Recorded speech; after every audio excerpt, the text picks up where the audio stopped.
In the great state of Montana, game wardens fight a daily battle. They fight to enforce state game laws and protect our natural resources.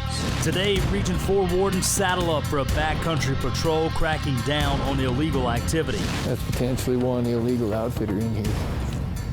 With the kokanee spawn in full swing, Region 2 wardens look for illegal anglers. Run into that last hungry grizzly bear.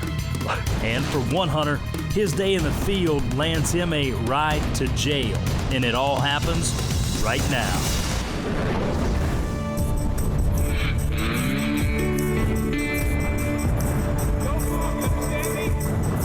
You know what you did wrong? You're before shooting hours.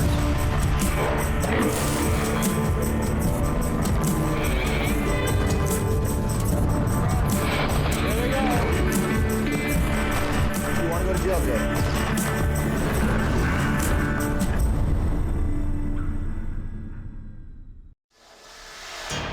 Wardens John Lasofsky and Bob Hammer team up with a local outfitter. They're headed into Montana's backcountry to check an area known for poaching.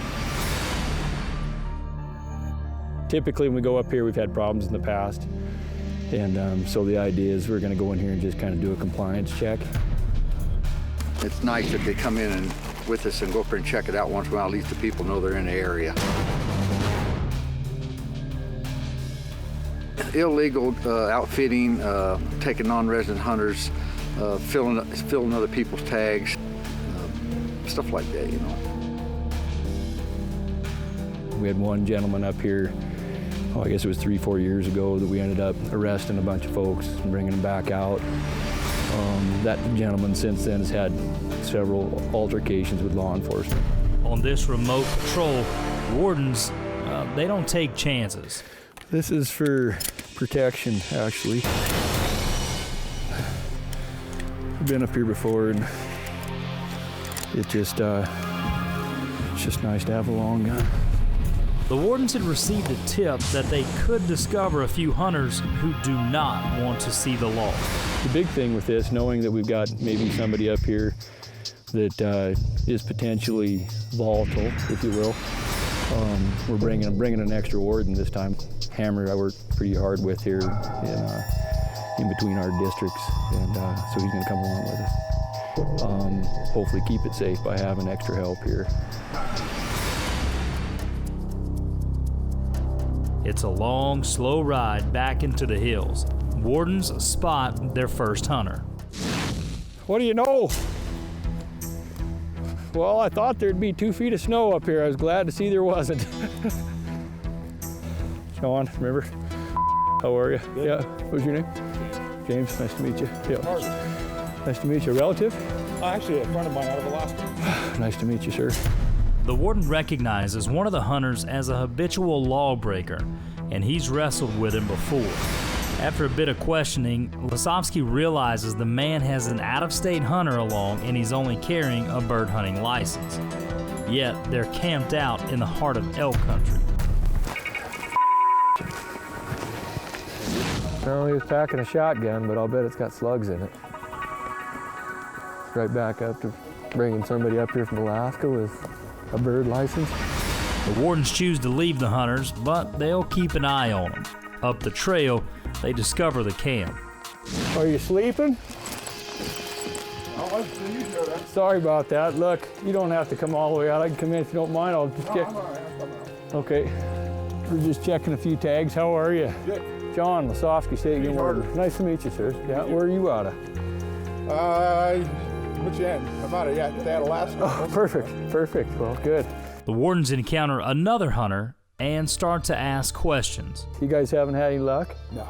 No? That's Bob Hammer? Bob. Bob's out of Stanford. He's over the other side of the Little Belts. Oh, Mike Parsons. Yeah. He's down in the bottom here. He's got a camp all the way to the bottom. We're just up checking camps and doing our thing. How many days you been up? We came in on Thursday. Okay. So you're gonna be here probably a while till you get something down. Hope to.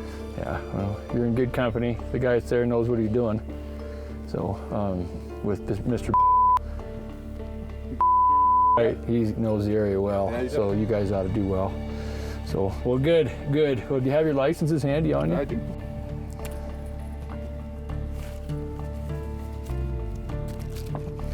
What end is Yucatan at? Is that the north end, southeast? Okay. Give you these back. And we'll move on to our next camp. We're just checking camps up here, see how everybody's doing, and hope to This see. pile over here was in here when we got here. We got in here late Thursday night. Right, that stash right there, you mean? And we discovered it. It's not ours. Okay. Tent, sleeping bags, stove, chairs. Looks like it's somebody's getting ready to come in. Well, this can be a wreck up here. You know, when they get a lot of elk, there can be a lot of shooting, and that's partly why we come in after opening days, just to kind of see what's been taken and what hasn't. It was about 2-3 years ago we came up here. We had like 5 or 6 shot and left in the field that were all cows and that were left. So we decided that we needed to get here a little sooner and maybe a little more often. Yeah. So anyway, all right, well, good luck to you. Right, Yep, we'll see you. Although this camp checks out, wardens still have their suspicions. Hauling that crap in there. I knew he's up to something. The guy Right. got two of those. Yeah, full-blown camp. Checked it out. We've got 2 non-residents. One with just a bird license up here. That's sitting at about 7,000 feet with a bird license. And so it was a good check, a really good check. Coming up,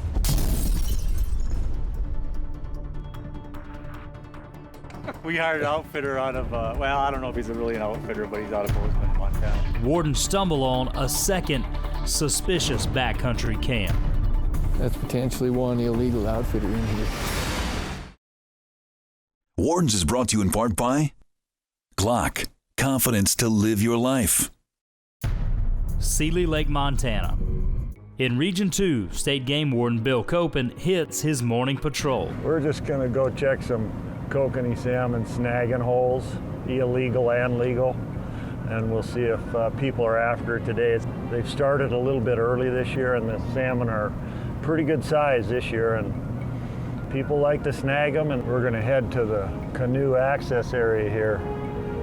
We don't hit this UPS truck. It's a little slick out. Well, I know the guy. I pulled him out of the ditch once, so he owes me. The warden hops out to check a known snagging spot. Come on, Jess, you can come out. Copen is a longtime warden, and he uses a few special tools on patrol. He's in bear country, so he's got the dog along with him, and he carries an unusual piece of gear. Hopefully we don't run into that last hungry grizzly bear. An old 3-wood, just in case. Come on, Jess. Atta girl. Good one. Nice. He's a bird dog. In the first hole, no sign of fish and no sign of snaggers. Yeah, I don't see any just yet. It's open till December 1, but it's a pretty easy deal. Come on, Jess. Okay, there you go. Easy, easy. The warden moves on to check a second spot. Somebody's down here. I don't know if they're hunting. I would think they might be hunting. All right, we'll bust a fishing game guy. The truck looks to be state-owned. Copen decides to investigate. How you doing? What's going on? Are they up here? There's a bunch at the Dogtown Bridge. The warden discovers a state fisheries biologist. Yeah, I'm trying to locate all the different spots where we can dip net them and or snag them. I guess whatever we need to do. We're just going to get some extra length data off of them. Right on. They're turning red. And... Yeah, well, yeah, a lot of them are kind of on their way out now. Yeah. You can kind of see that, yeah. Okay. On the backs of them, you'll start to see some of the fungus growing because they're starting to kind of just... This is the best it's been in a while. Really? At the Dogtown Bridge, yeah. Okay. Is that a male? Yep, yeah, you can see the males are deeper red and they've got the kype, so they've got more of a hook jaw. Oh yeah. But you know, these guys are all pretty small. The idea is that we're gonna try and see if we can get the overall lengths of these bigger, you know. And you'll put all these back? Yeah, these will all be returned here, yep. Yeah, so I'm trying to just get a few from each of these spots to try and lock down, you know, consistent areas.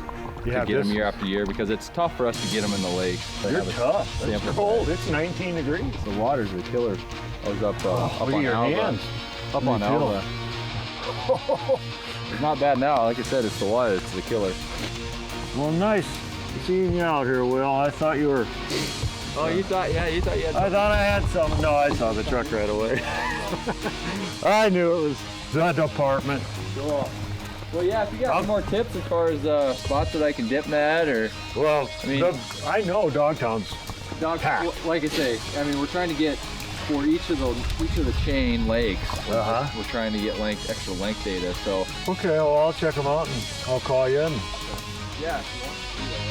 Give you some time. Okay. 150 miles east, in the backcountry of the Crazy Mountains, state game wardens patrol a remote area known for elk poaching. Wardens John Lasovsky and Bob Hammer discover a hunter with a known poaching past. They question him and let him know that he's being watched. Soon enough, they run into more hunters. How are you? You're back. They know this party too. Garrett, nice to meet you. I'm glad to see you. That's a pretty good deal. So, are you learning anything? Yeah. Are you? Well, you got a good teacher. Your dad's a good hunter. The father-son team harvested 2 elk. Got your camp up here? Right over the hill. Okay, perfect. Who got that one, your boy? I got this one. You did? The boys is back at camp. Perfect. All right. So how big is yours compared to your dad's? Just a little bigger. Just a little bigger? Their tags and licenses check out. No, it looks good. All right. Well, good luck to you guys. It was good meeting you. All right, maybe we'll see you up here again. See you later. Yeah.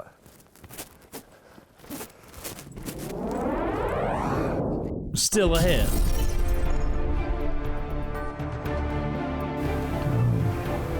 Almost looks like they got waders on. Wardens spot trouble. Way back in Montana's Crazy Mountains, state game wardens patrol on horseback. They watch for hunters in a remote area known for poaching problems. How you doing? The team discovers a camp. Good. Hey, Bob Amber. Bob, nice to meet you. How many did you guys end up? Well, we got the one over here that you can look at, and you happen to run into those guys up there? Yeah. Is Justin with you? Yeah, Justin's Justin, with us. he's Yep, exactly. I know Justin. He's a great guy. Yeah. Good to see his kid out here. Yeah, he got this one or whatever, so. This is okay. He was saying it's a little bit bigger than my dad's. Oh, really? Yeah. So you guys up for all week or? Well, yeah, supposedly, you know. Yeah, unless you guys tag out, right? Yeah, exactly. All right. The wardens do a quick walk around in camp. In Montana, elk hunters must follow special camping rules in the backcountry. Food storage, collecting garbage, even feed for their horses.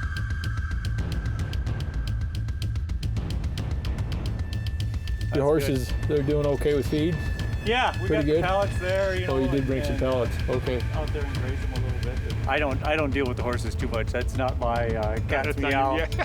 We hired an outfitter out of well, I don't know if he's really an outfitter, but he's out of Bozeman, Montana. That brought us in.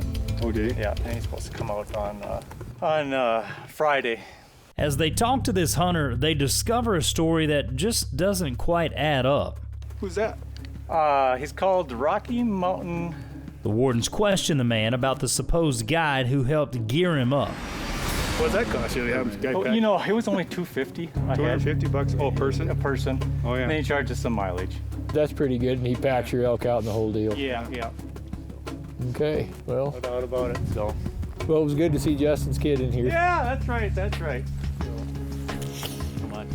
Well, thanks, boys. I guess. And, Yeah. You know, type thing. And Take her easy. you guys, you take care. You too. Good luck on the So rest you of guys the will week. be up and around a little bit more, I'd imagine then. Yeah, we're gonna try to be.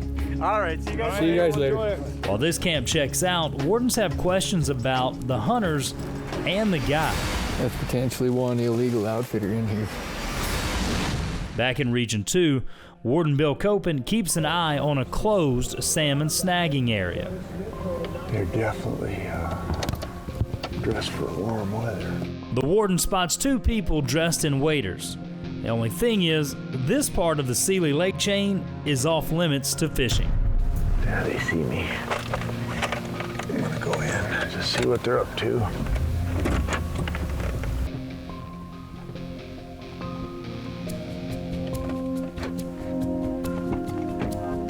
How you guys doing? Are you doing some snagging or? No, we're just walking. Just walking? Okay. Well, I don't think you can snag anymore down here. You can't. Are you guys fishing? Looks like you. They're large balls. Huh? Oh, you're looking for the large balls? Yeah. Have you found some? Turns out these hunters search for a true Montana rarity. It's my first time. I got really Yeah. excited about it. Oh yeah, they're pretty interesting, I think. Yeah, I see them in town for sale. Did you get some big ones? Oh yeah, they sell them. Yeah, they're pretty. Oh, I didn't know that. Pretty popular. Yeah, that's a neat one. Yeah. Yeah, you don't see many people that go after them, but there's still people doing it. They're called larch balls, and they occur naturally in this part of Montana. Oh. You can have all the larch balls you want. I just took her down just to show her the same. Curious hunters wander by and see the discovery. Larch is the only pine tree that turns gold and sheds its needles. And if the late autumn conditions are right, they fall into the lake and are woven under water with bits of moss and feathers and other forest debris. The wave action rolls them along the shoreline. Within days, they get bigger and bigger, but it all happens at the time that the lake freezes. So you gotta be in the right place at the right time or they're underwater. This hunter knows all about the Seeley Lake creation. He hunts them too. Is this one of the only lakes that they form on? Or? No, they're on any place where there's a large majority of larch trees, but you have to have the right shoreline conditions and a prevailing wind. Without that, you just have needles in the water. Yeah, that's really cool. I've been doing this for about 38 years. So you have your house? Probably 800. You have 800? Still ahead on Wardens. Obviously, there's a problem. I mean, you know what the problem is as well as I do. Wardens confront a hunter and try to shake out the truth in a questionable hunting camp. I happened to be close to camp, Right. and I got nervous. White Sulphur Springs, Montana. Back in Montana's remote country, state game wardens John Lasofsky and Bob Hammer patrol in a problem elk hunting area. Kind of a cold ride in, isn't it? Are you guys just now coming in? Let me just grab Brought this. some stuff in last week. All the way down to the one camp at the far end? Okay. There's a crew there. Through there too. Yeah. Are you all tarped up? Your camp. Turns out these hunters hope to set up their elk camp on the same site Wardens left earlier. How many guys are in that camp down there? 3, but it's a fairly sizable stock camp. They probably got 6, 7 mules. You got your licenses handy, by chance? There's Jesse, thank you. I don't know what you're gonna do about it. I don't either. We'll figure it out, I guess. You know, you could camp right alongside, just up a little bit. Yeah, I should have set that tent up because you can leave a tent up for 2 weeks. Right, okay. But dang. Well, yeah, sorry about that. Just is what it is. But there's plenty of room there.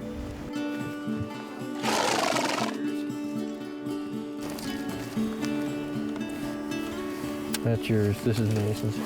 Okay. Good luck First to time in you. my life I've been checked, fishing or hunting. Is that right? First time you've been checked? Have you hunted up here quite a bit? I've never hunted up here before. Okay. What made you come this way? Well, he said that there'd be no one up here. Well, there hasn't been anybody up here until the last couple of years. Hey. It's been miserable.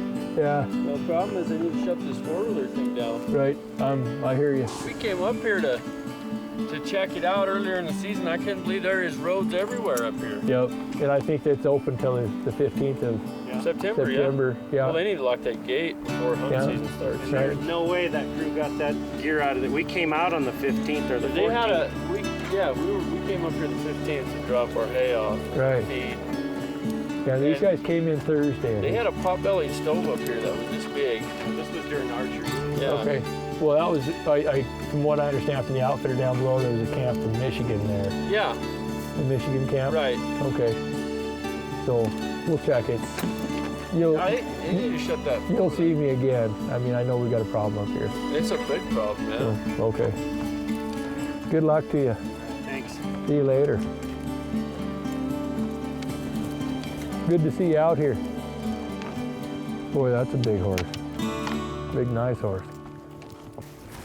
That's pretty neat.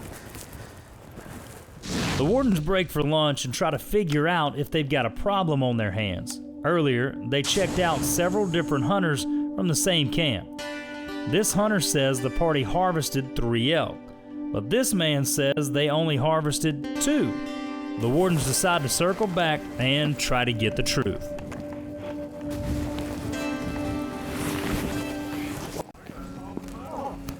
I'm thinking you're probably gonna get your snow. Yeah, what's up with this? That's what we're worried about. Right. Because it's not good. It's gonna take us 2 days to get out of here. Right.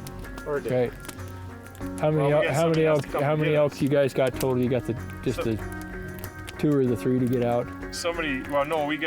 We have the guy that has to come in and get us out. We have to call him. But how does he do that? Does he come in with just a string of horses and he has to break everything down, or do you guys got to break everything We'll down? have everything broke down. How did you find out about that deal? All these Montanans, and there's so many people flocking to North Dakota because of what's going on over there. Yeah, the oil boom. Yeah, and this was a framer. I work for a truss company, and he's a framer out there, and suggested this guy. He says he's real good, or he has horses. He's a horse trainer. Horse trainer is what he really does. So it's not like it's a guy that does it for a living. No, it's not an outfitter. No, it's not like an outfitter, nothing like that. So does he have to be permitted then? Are we doing something illegal there? He would have to be permitted. He would have to be permitted. Yeah, I mean, because honestly, I have legitimate outfitters up here. Okay. Warden Lasovsky discovers the man who hauled in these hunters is operating illegally without an outfitter license. That's the first problem solved. This is how I kind of come back and ask a couple questions about it. Well, after we got done chatting, I thought I'd talk to you down below, and first I thought we talked about 2 elk and then possibly a 3rd. When I chatted with you down Lodgepole. The hunters appear a bit nervous as the Wardens question them about the number of elk they've harvested. Their story just doesn't add up. So, do you have your license on you? That's one thing I didn't do was check you. He said the same thing. He said something about... Did I check you? Can I check you? Check license. No, I appreciate that. Thank you. This hunter hands the Warden a validated elk tag. It should be attached to the harvested animal. And what did you? Is this just your conservation? Did you get an elk, or what was the rest of it? And then where's your elk? A little bit of snow. In the corner here. Around the corner? Why don't you show me your elk? It appears these hunters aren't telling the Wardens the truth. Now they have a problem.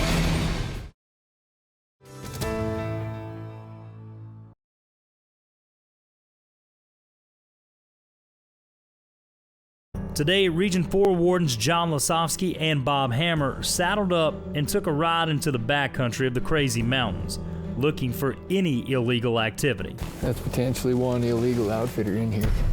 In Region 2, Warden Bill Copen has come across an unusual find.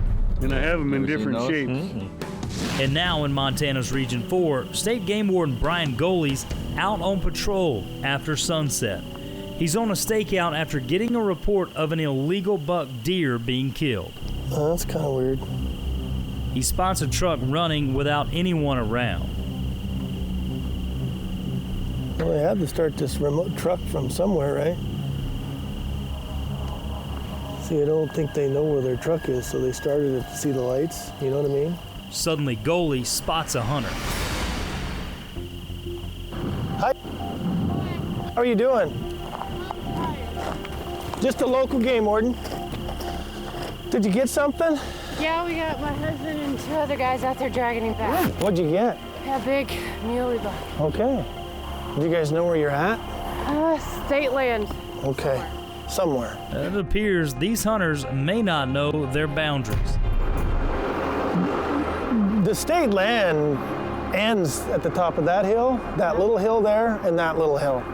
So if you guys were way back there, you're on the Dearborn. Did you have permission from anybody? No, like I said, I don't know for sure how far. So tonight we got called at 5:11 that there were some people here that shot a deer. This is a little strip of state land here off the highway, and somebody shot a deer.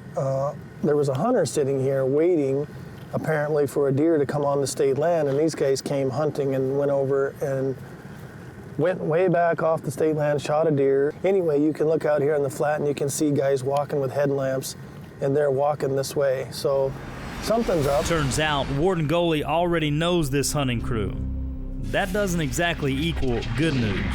And the other part of this is the one guy has been charged before with illegally killing a mule deer buck, and the other guy with him, if it's the guy I think it is, may have an arrest warrant for habitual poaching acts. The warden confronts the hunters. What's up? What's going on? Trying to drag a... Trying to get it out of here, huh? How's it going? It's not. It's a work. Yeah. All right. Okay, got them all tagged and stuff? All right. Where did you get them at? Just right up here. Well, on this side of that fence. Okay. And what fence line is that? There's a fence line that goes across there. Yeah. Up, I wouldn't say nearly on the top, but... Right. Okay. And what's that fence line got to do with anything? Well, I thought that's the end of the state line, isn't it? No. Oh. The end of the state land is about right there where my flashlight is. So you're probably about a mile off. Well, see, the deal is at the back behind there, that whole thing is all block management. You understand that? Well, see, I didn't know that part there. It's all public hunting, but you gotta have permission. So there's people that have permission to be in there. And then you guys go in there. So the guy sitting right here, watch you guys go and shoot that buck that he was waiting to go kill. That's not fair to him. No. The warden recognizes the men. When's the last time you've been in trouble? Never. You never got in trouble for shooting a deer up on Chester? Uh-uh. That wasn't you? Uh-uh. No, that was... No, I've never... I thought you worked up there once. I did, but that was that other guy that was the year before. Okay. These hunters suddenly find themselves in hot water. So this guy here is, what's his name? It's Tim. Okay, and this guy down here. What's his last name? Okay. Get up here. As Goalie suspects, police have been looking for at least one of these men. Seeley Lake, Montana. In Region 2, Warden Bill Copen tackles an all-too-common call. This feeding's got to stop.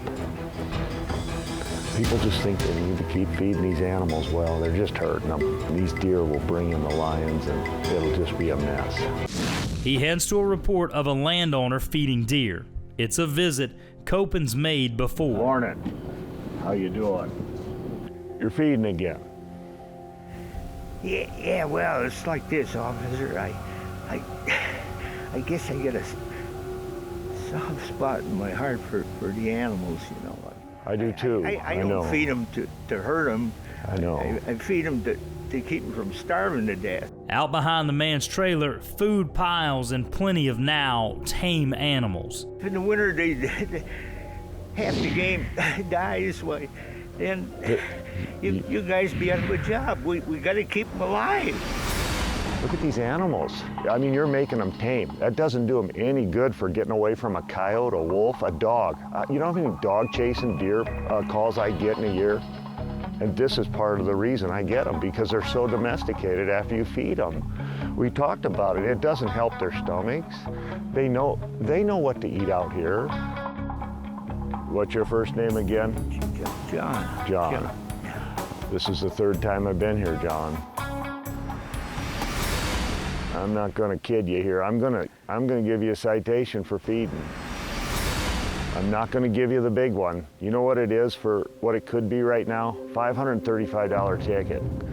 You can't do this anymore. You got to be done. Because if I come back... Easier on the pocketbook, to tell you the truth. I'm sitting in there just before you come. I'm figuring, how in the world can I put up with this?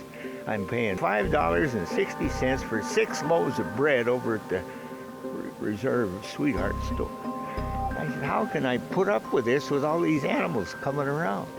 So you're doing me a favor if I just got the stamina, I guess, to stop doing it. The landowner worries the deer will die without his feed. Warden Copen takes a moment to try and educate. No, John. They're doing just fine without your bread. Yeah, you're actually hurting them with that bread.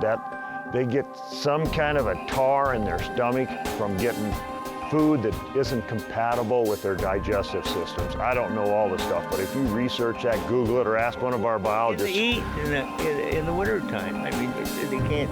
There's tons of grass still growing under these trees, and there's tons of, you see all that brown stuff out there? They can eat all that. They can eat the evergreen needles when it gets real bad. They get the black It's not moss. great nutrition, but it fills up their How stomachs. about the black moss? They Is that love any it. good for- The goat's beard, they love it. Oh yeah, it's They like love ice it. There's, cream to 'em, it looks like. yeah, you got a nice family here, but it's time to let them go, okay? Bye-bye, Buckies. Bye-bye. They're not all Buckies. Some of them are I call them doughies. Buckies. Yeah, I know. Come and sit in my truck and stay warm. I'm gonna cut you a break on this, John. Here's some heat for you. What do you think? Are you gonna quit?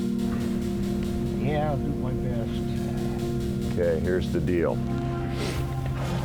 I made this for an $85 ticket for you, John. It's supposed to be $135. Put it down as a commission rule and reg for you. I know you're hurting for money. Easy now. Okay, so you're gonna take care of that. And it wasn't too bad. We worked that out.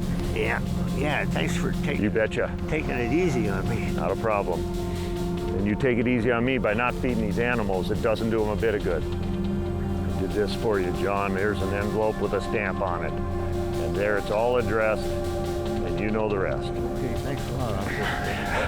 Come on, let's get you into the house. Even after writing a ticket, Copen suspects it won't be long before he's back. All right, glad that's done. Still ahead on Wardens. When we came in the camp the first time, it wasn't even validated. He didn't. It was a slick tag. When he saw us leaving, he came and tagged it. Wardens try and sniff out the truth from a suspect in elk camp. Up on Montana's crazy mountain range, state game wardens try and get the truth out of a group of suspicious elk hunters. And then where's your elk? A little bit of snow. In the corner. Around the corner? Mm-hmm. Why don't you show me your elk? Warden John Lasovsky suspects these men lied about how many animals they'd harvested. A hunter finally admits to a third kill out behind camp. Is that why you've got the horns hid? Because he wasn't. I wasn't up here yet. Yeah, he wasn't up here or whatever, type thing. Okay. Is that why you're awful quiet? Yeah, I didn't know. I just walked into camp and stuff and see what was going on. And right. Although the men admitted to killing 2 elk, now they have a third. So hey, what's the gig on this? Obviously there's a problem. I mean, you know what the problem is as well as I do, but give me the long and short of what happened here. More or less is it wasn't tagged. Right. And right. You were over there talking to Jason. Right. And I happened to be close to camp. Right. And I got nervous. This is that third elk we talked about. Yeah, absolutely. Okay. Yep. I mean, that's what he talked about, and that's why your buddies. And in reality. That's why your buddy's down there stammering and staggering when I asked him about the third elk. Right. Absolutely. It should have been tagged. There's no doubt about it. Right. And the validation was about as quick as we could today. That's what I see. Yeah. Okay. It's yeah. So let me tell you how we kind of we chimed in on this when we talked with Jason down here. Right. He said we got 2 elk. Right. And then he said, well, maybe we got 3. Yeah. And then we came here, we checked 2 elk. Yeah. Jason said the same thing, and he says, you said 2, and he said 3, and I really said 2. I said, sure. They're going to catch that, and they'll probably be back and figure it out or whatever. And but, I guess we just. So here's the deal. Thanks for being honest. Okay. Well, okay. Thank you. I mean, I guess you're going to have to deal with Travis. That's pretty important. Okay. Right? This tag wasn't on this elk. And it was killed on yesterday. That's the third elk we were getting all twisted with up here. Oh, yeah. Why don't you grab this gentleman and have a conversation? And why didn't you tag it right away? I had it. I killed it down there. I come up there. I didn't have nothing to tie it on or any tape on it. So I left it in my pocket. And then I heard that you guys are around here. So now I was following a blood trail for these guys, see if this elk died or something like that down there. And I had it in my pocket, and I told them, guys, just duck it, you know, for now until I get up here and duct tape her on there and do something with it. That's the only reason I didn't have it on there. I mean, you killed the elk actually yesterday? No. Opening day? Saturday morning. Saturday about 1 o'clock. Well, let me chat with Bobby here for a second. The wardens step aside to try and talk through the hunter's confusion. The only reason you don't tag something like that is if you're trying to shoot something bigger, right? And he shot a spike. He's up there, there's some big bulls walking around. We know what the gig is, so we just got to figure out how to get it out. The wardens have to deal sternly with the crew. So, who's got a check? Any of you guys got money in your pocket? I mean, honestly, not anything against you, but when you're up here and you shoot a spike bull and I got a slick tag for 2 days, what that tells me is that somebody's trying to shoot another bull. Whether you were or you weren't, that's what it looks like to me. Okay, that's what we're dealing with it. So when I find the spike, you pull the spike bull out of the trees back there, that's a bad deal. So that's what we're gonna do with that, but I need that meat out. So you're gonna take the meat down to your headquarters? Yeah, meat goes with us and it goes to the food bank. That's where it ends up going. But so we're gonna need bond. And otherwise, if we don't get bond, then you got to get on a horse with me and come down, and it will call. I mean, it's an arrest. The wardens will confiscate the illegally harvested elk and tag the hunter with 2 citations. He'll now face fines of almost $700. If he can't pay now, wardens have no choice but to arrest the man. It's going to be a possession and a failed to tag. He was here. There's no doubt he was here. That spike was hid in the trees. He was here to smoke another bull. Failed to tag 876411, subsection 1. The bond is 135. 876202, 535, 535.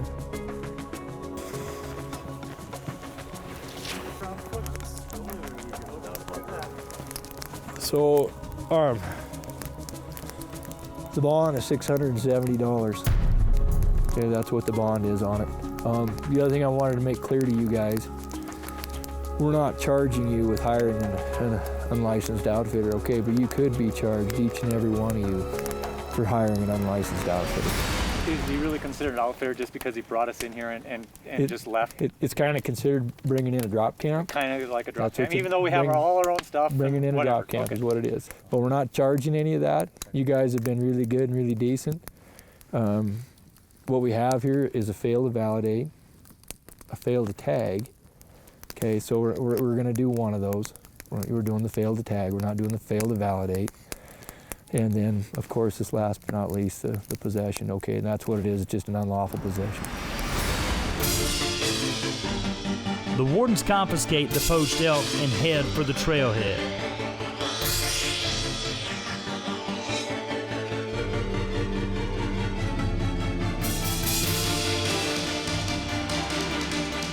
It's been a busy day in Montana's backcountry.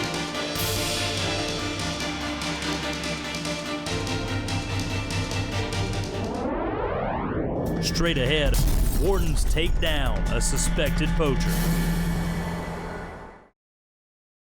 Wardens is brought to you in part by Glock, confidence to live your life. State game wardens investigate a reported case of poaching. Warden Brian Goley recognizes one of the suspected hunters. He's been tagged a habitual poacher, and now the warden realizes the man faces outstanding arrest warrants. Hey, how's it going? Are you gonna be all right? I don't know yet. Well, take your time. You know I still got an arrest warrant for you. Yeah, I know. What are you doing out here knowing this is my turf? You knew I'd catch you. I was with Matt. I was just helping Matt. All right. Watching Matt, helping Matt. You still got an arrest warrant. You haven't taken care of it. How come? Because I haven't been working. And if I get a job, I would.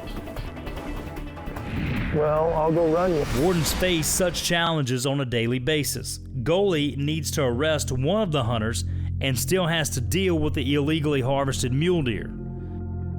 All right, I got to figure out what to do here. You guys go get your deer, okay? Okay. I need to call and see what the guys say about the ranch. I want to look at the deer, and then we'll decide when you get it up here, okay? Okay. Take your time. You going back over there? I'm just checking. I'm not running. No, I know you're not. You're not gonna outrun me. I couldn't run past. I know, I can see you're not. I'm worried about you. I'm thinking of an ambulance right now. You don't look too good. The warden double checks the warrant and calls the highway patrol to make the arrest.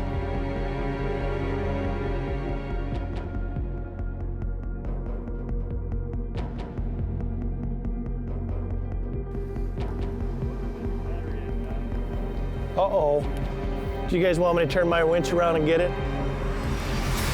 Back outside, the suspects have a broken winch, so Goalie jumps in to help retrieve the poached deer. Take it down there a ways.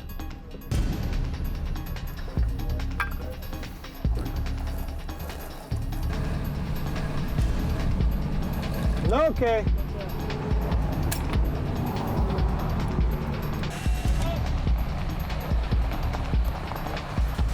My guy's down here with the $4,000 warrant. Okay. He's down there dragging a deer up, and I'm helping him. So, yeah, he knows he's got a warrant. He's known it for 3 years.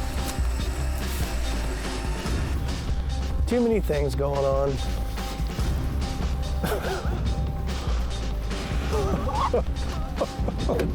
Oh, God.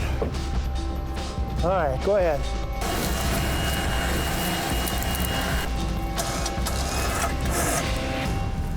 Okay. Okay. Come over here. Apparently you have a warrant? Yeah. Yeah, were you aware of that? Yeah, I knew that. Okay, so we're going to be going to the Cascade County Detention Center, okay? Any questions about that? No. As well as a trip to jail, the suspect gets a few words from the warden. Okay, you're gonna get a warning for criminal trespass, okay? Because he led you there. I don't believe you went there knowingly, okay? You trusted him, okay? I trusted Matt, yeah. All right. Is that right? Is there anything you want to tell me before you let you go? Everything correct? Everything's correct. Okay. Is it good now? Right. I wouldn't lie to you, Brian. I know, you never have. I appreciate that. Have a seat for me, watch your head, okay? Even with the arrest, the warden takes care of the suspect. Here, get your pop for you, okay? There you go, buddy. You want the lid off, or what do you want to do? I want to. There you go, buddy. You be careful, okay? Yep. Thanks, Brian.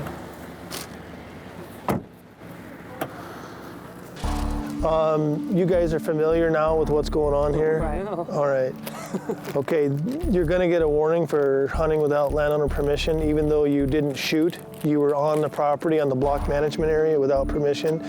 But because you believe this guy, right? You believe Matt, so you're just gonna get a warning, okay, you guys? Thank you. The shooter won't get a warning. I talked to the ranch headquarters. They want you prosecuted for trespass. Okay. Because you shot a deer without landowner permission on their property.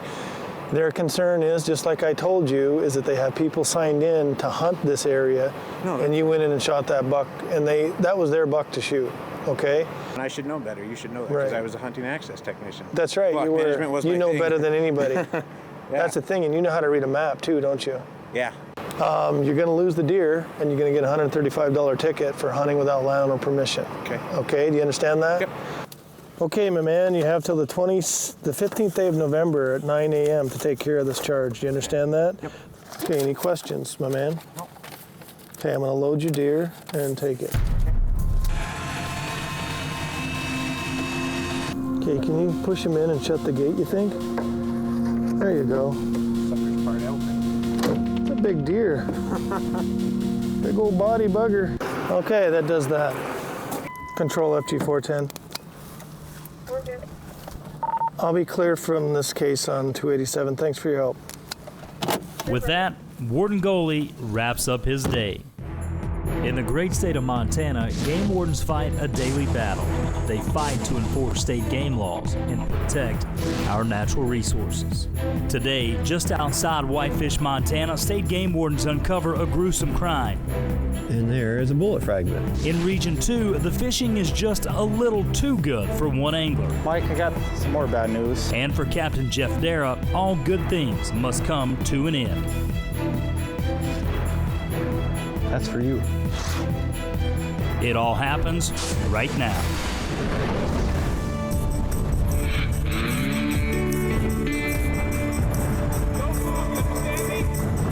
You know what you did wrong?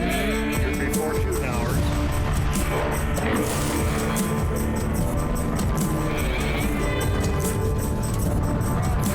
There we go. You want to go to jail, Jay?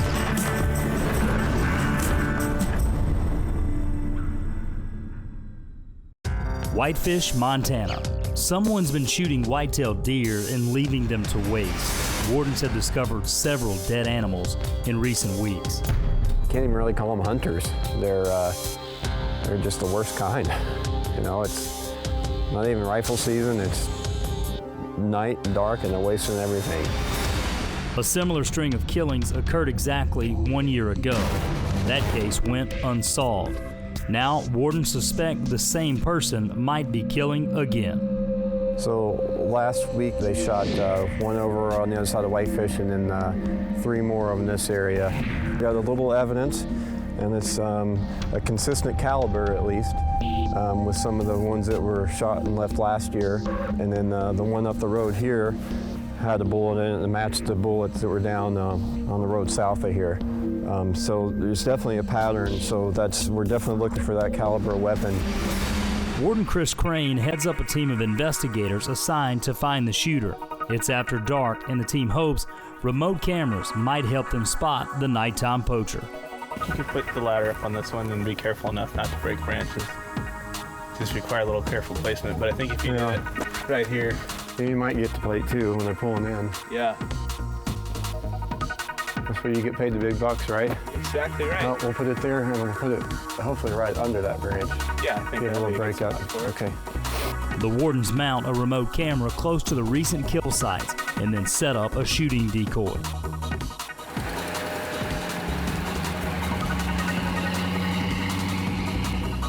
If the shooter decides to wander out tonight, wardens want to catch him red-handed. It's just after midnight, and based on all the reports we're getting and conversation with landowners, that's when they're shooting them is between midnight and 3. The wardens hunkered down for a long, cold night on the job. Tonight, their guns are ready. Are you going to roll up as soon as we hear a shot? Oh yeah, start rolling. Okay, red and blues will come up. James will be in the back of my truck. He'll hop out, get the gate. We treat it like a felony stop because someone has just committed a crime with a firearm and it's night. We don't know potential of them to be alcohol and other sorts of things is there. So we treat it as a felony stop, which is guns out. And then as soon as they obey commands and we realize that things are safe and things get toned down, then we'll tone it down, and then we'll see what's going on. This is just a huge waste of resources, and it's not doesn't look good for anybody. So hopefully we can catch them. If we catch them, it'll be open the can of Brian Goley. Let's get a search warrant going.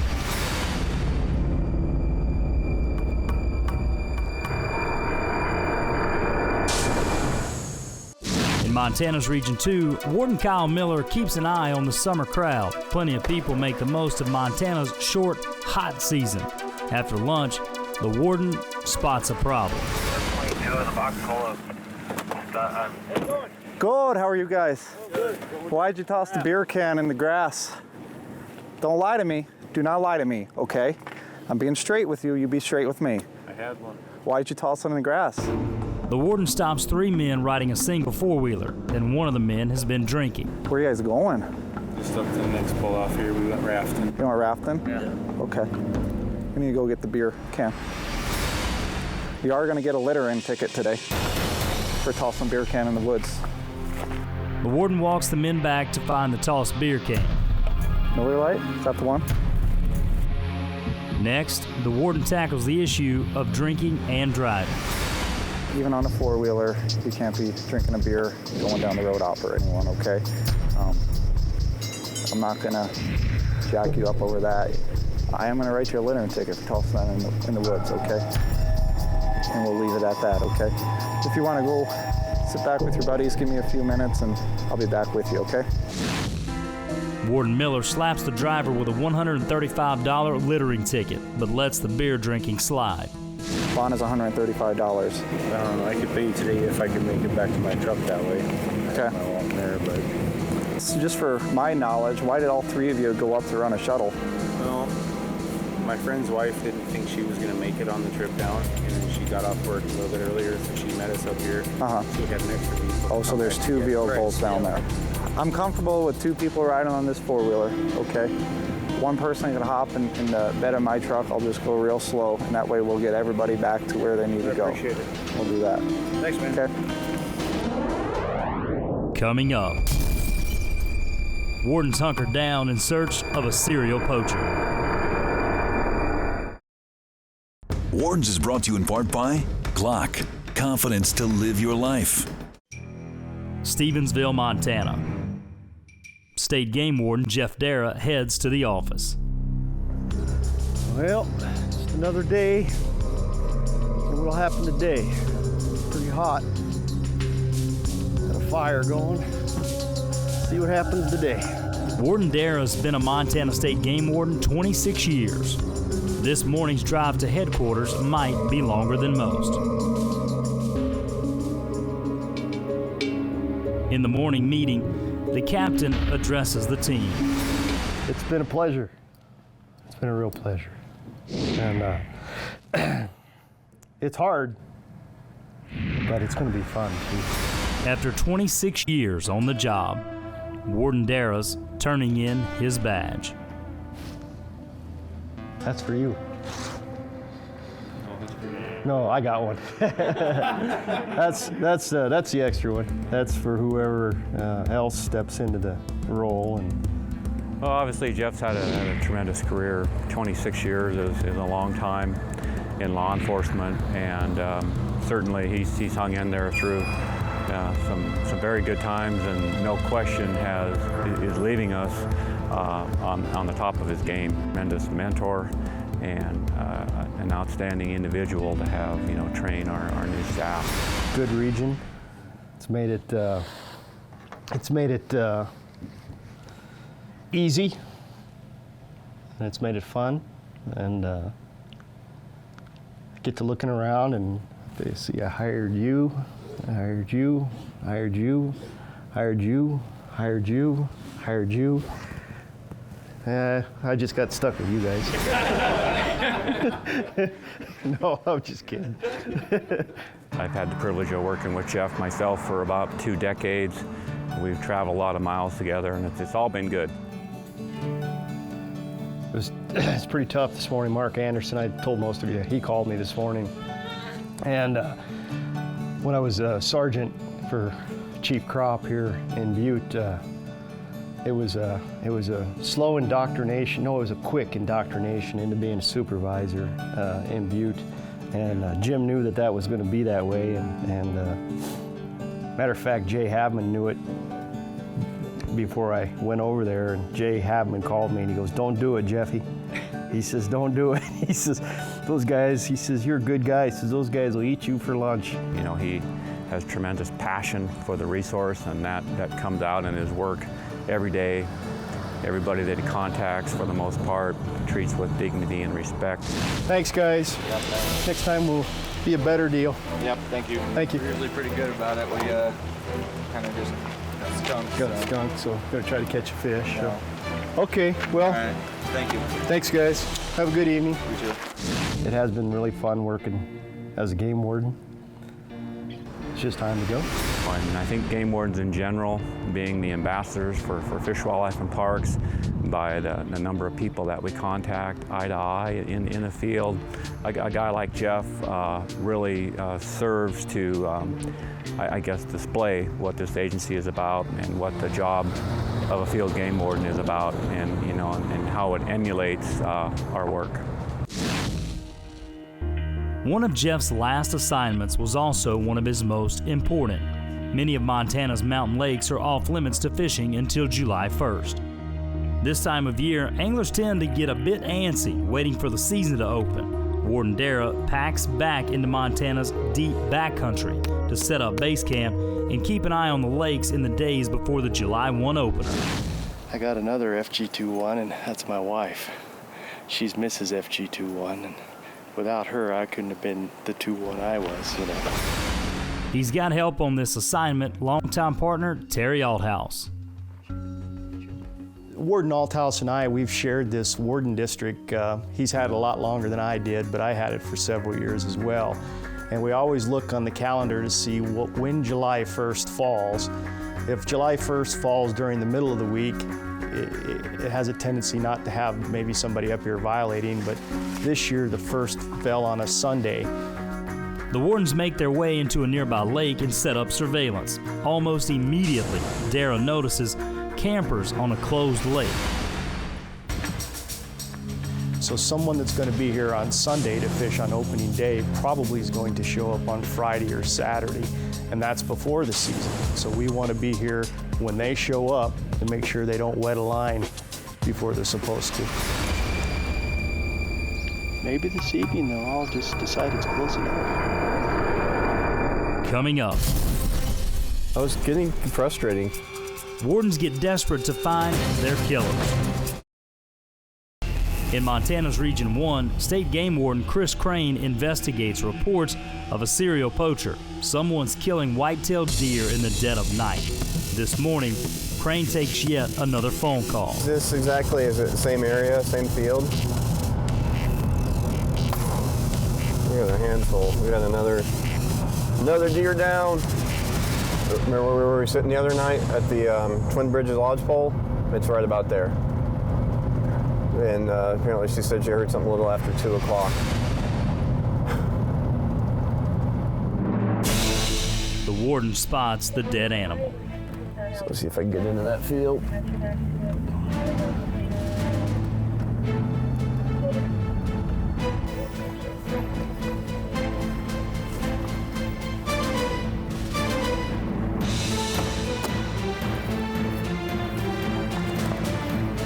One, two, three, four, 5 by 4.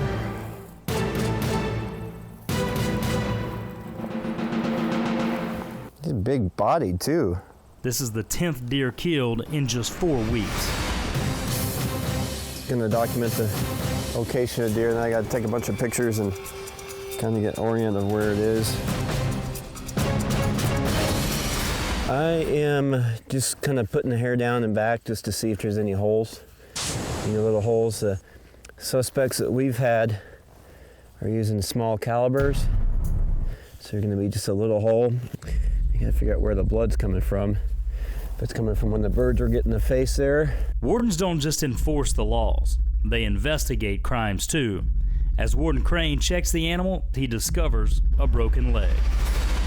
There's a broken leg there, or if it's coming from a wound. You got a broken leg, you don't want to dismiss it as roadkill, because when you look at it a little closer, actually it's got a little hole right there.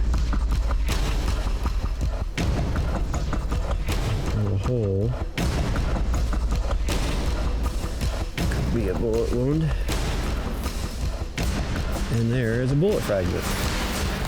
So that's not going to give us enough to match it to a rifle or anything. It sucks to see these big bucks, trophies for a lot of people, and they shoot them and leave them. Still warm. The warden's investigation attracts attention of the neighbors. Oh, shot, definitely. That broken leg, it was shot too. Oh, is that right? Yeah, there's bullet fragments in there. There's one in the neck. That's as far as I've gotten so far.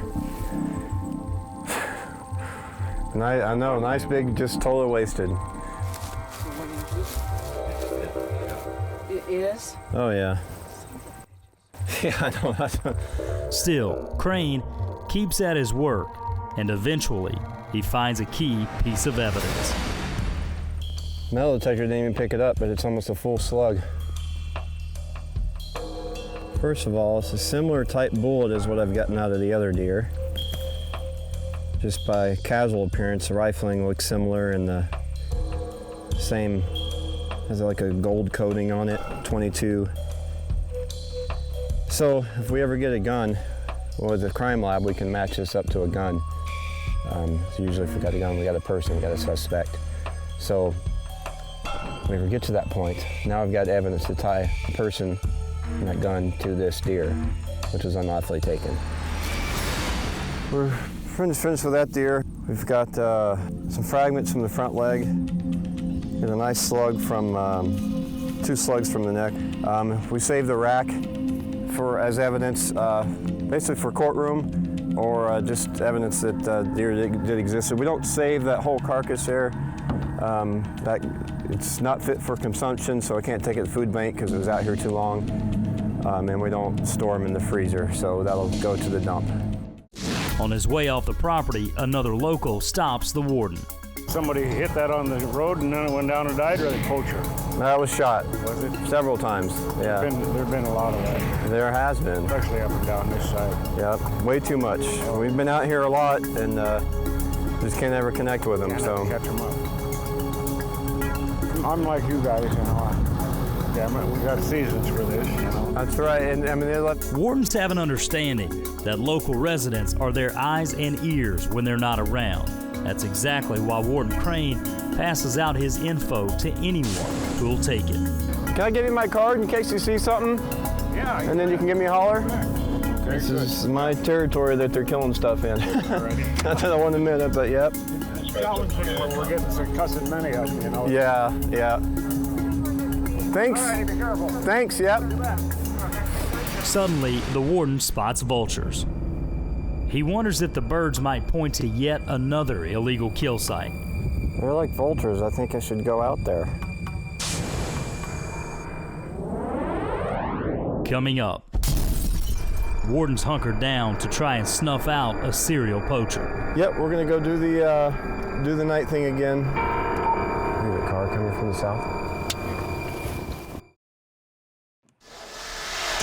Montana State Game Wardens wear mini vests, and today... Oh, all right. Warden Doug Johnson takes a break from patrol to make a little noise. There you go. Good job. You notice how you starbursted that, right? You're right in the center. Okay. Okay? You're right in the center.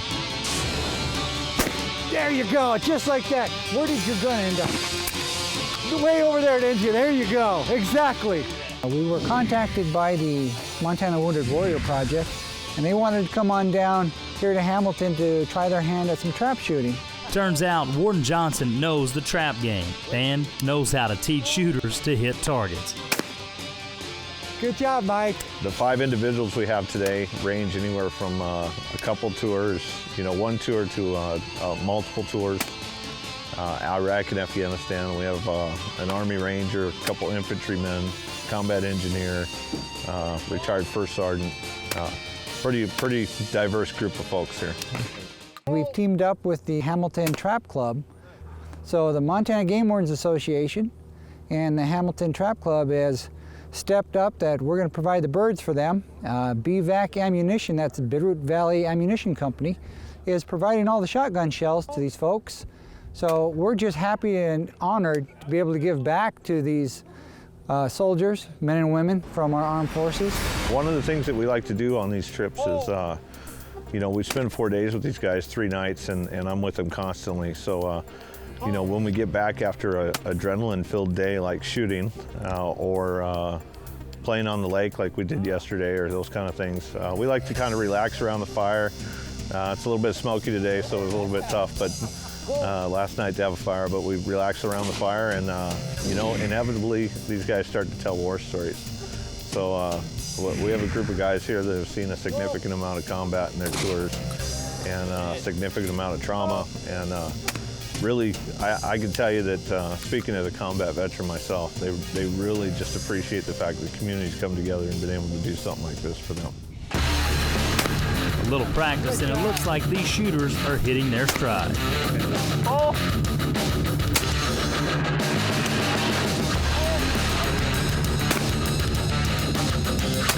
There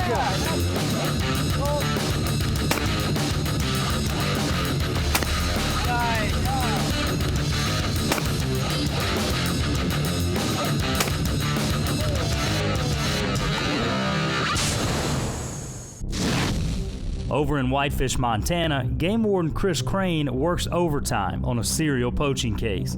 To date, he's already processed 1 kill site and needs to get to a second. They're like vultures. I think I should go out there. The warden spots nearby vultures. Now he wonders if he's got a second kill in the same day. Are you available at all? I am. Well, I've only processed 1 deer. I've got another one down on Twin Bridges, Lodgepole Road, in the same place that they were.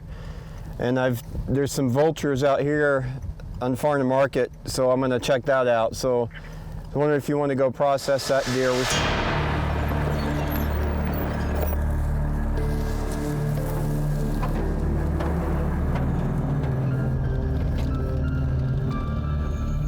Off the road, another carcass. Nothing left of that one.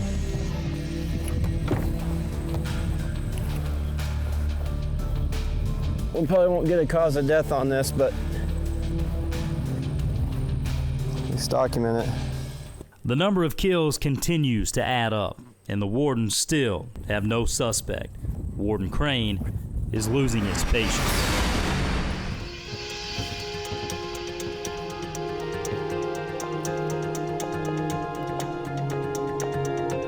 Hey Wes, I got another one up here on Farm to Market, another big buck. The warden spots a third potential illegal kill, another mature buck.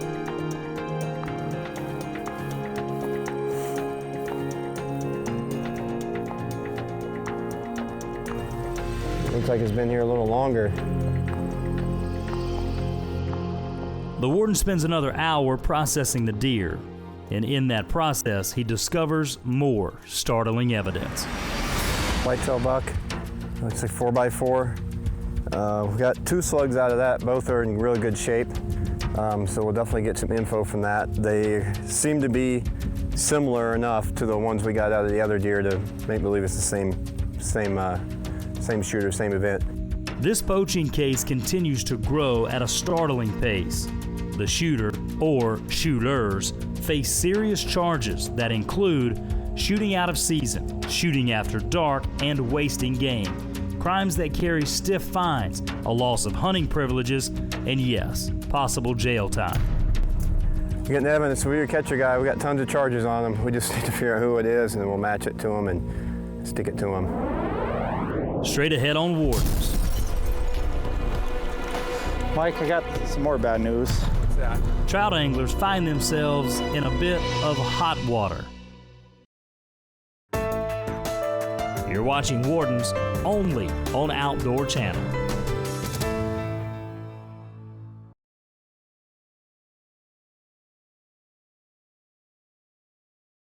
Today on Wardens, Region 1 has a poaching spree on their hands. And there is a bullet fragment.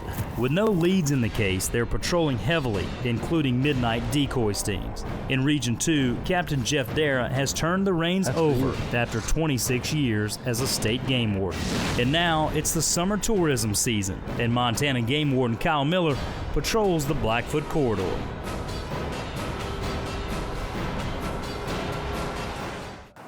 How was it today? Good. Yeah? He stops to question anglers.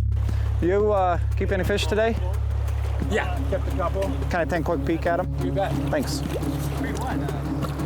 How big is that one? This one right here? Uh-huh. The warden quickly realizes this fisherman's keep may not be legal. I think it's 10. Is it 10? I think it's 10. Well, that's over 10. Let me double check the regs. I think it's 10. Will you pull them out for me? 14. About 14. Who caught them? I did. You caught them all? Yeah. Okay. Well, I do have to write you a citation, okay? Are you gonna bring them home, and was your plan to bring them home and eat them, I'm assuming? For my buddy, his wife's from Spain. She's never eaten trout, so. Okay. It's like the okay. one time I actually eat one. Yeah. I don't like trout. So Okay. I'm catching them, but I don't like eating them. All right. This is what I'll do for you. I'll just write you for the bigger one out of the two. I'll let you keep the trout. I won't take them from you, so she can have her meal. Does that sound fair? That's fair as I can be. The warden takes the fish to record it as evidence. Back at the truck, Miller spots another problem. Mike, I got some more bad news. What's that? It's a cutthroat. I didn't even look at it until I got it up there at the truck. Can you pull those other two out again for me? I'm sorry to do that to you, man. Cutthroat trout are an endangered species and must be released. Let's see, that one's got it too. Oh my God. So they actually are all three considered cutthroat. Yeah, endangered. Lay it on me. Well, I'll keep the same deal with you, man. I'll just write you for the one. I'm gonna tank all three up now. Can I borrow your net? Would that be cool? Yeah. I'll tank all three up, take a photo of them. I will let you keep them still, and we'll just leave it at a learning lesson, okay? Yeah, thank you. All right. Appreciate it. Yep. Anytime they have an orange slash underneath their jaw, it's considered a cutthroat and it needs to be released. The warden documents all three fish and writes a $135 ticket. This fishing trip got real expensive. I always consider myself a conscientious Yeah, fisherman, and I just totally misread that. And mistakes happen, you know, and I mean, you're honest about it. And it was obvious to me that it was a mistake, so, you know, things happen. So now I'm gonna write out a receipt for your credit card here saying that $135 will be taken out of this debit card account here. That's your copy. Well, thank you. Okay, any questions for me? No. You have an extra rag book in the back? I'll give you mine right here. I'm gonna keep it in my box. So then you have it. Make sure to get them gutted pretty quick. Yeah. Yep. Coming up, wardens try and tag a serial poacher. There's a car. Wardens is brought to you in part by Glock. Confidence to live your life. The Bitterroot Valley, Montana. Montana State Game Warden Jeff Dara is out on one of his last patrols. After 26 years of service, he's retiring, but not before this backcountry assignment. As a game warden, being seen and present is a lot. You're expected to be seen in certain places, like a lake or a popular stream or whatever. People expect to be checked by the game warden there. But in Montana, we have so many remote type locations where hunting and fishing is just as outstanding, if not more, at those popular places, and people don't expect to be checked back there.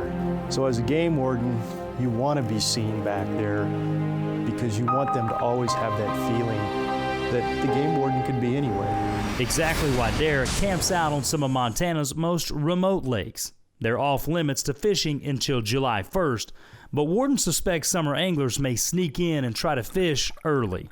If you catch a violation there or somebody breaking the law, it's worth 20 of those citations you would write where they expect to be checked or they expect to see a warden. Captain Dara and Warden Terry Althouse spend the entire weekend watching the lake till the Sunday morning opener. There are fish still spawning in the stream, so we were here to make sure that nobody would jump the gun and fish before July 1st. And in the past years, we've had violations. This year, we had none. Back at base camp, Warden Dara prepares for his last patrol. Today, I'm going to take Justin, who's a fairly new game warden here in this region, and it's kind of one of my last patrols and kind of maybe not his first, but it'll be the first time he's been into this location, and I wanted to make sure I got to show it to him. So today we're going to ride in to several different lakes. We're on top of Hoodoo Pass, which is the border between Montana and Idaho, and we're going to ride into Heart Lake and Pearl Lake and Dalton Lake. And we're in the middle of July. I'm sure we're going to be riding through snow today, and we'll see flowers and just an awesome view of the world. From the top of Montana, the warden shares nearly 3 decades of advice with the younger Warden Singletary. Way up here, the guys take time to take in Montana's pretty places. I think we're going to end up being up on top of that ridge, looking down into Hart. Yeah. I wonder if there's any fish in that lake. Looks deep enough. As a game warden, sometimes we get wrapped up in the politics, the part of making a case or dealing with people that maybe aren't so fun to deal with sometimes. And we get wrapped up into that. And sometimes we just forget to use the old cliche, stop and smell the flowers. Way up here on top of Montana, Dara realizes not just today, but his last 26 years, life as a warden has been a pretty good ride. We know one thing. They're not up here.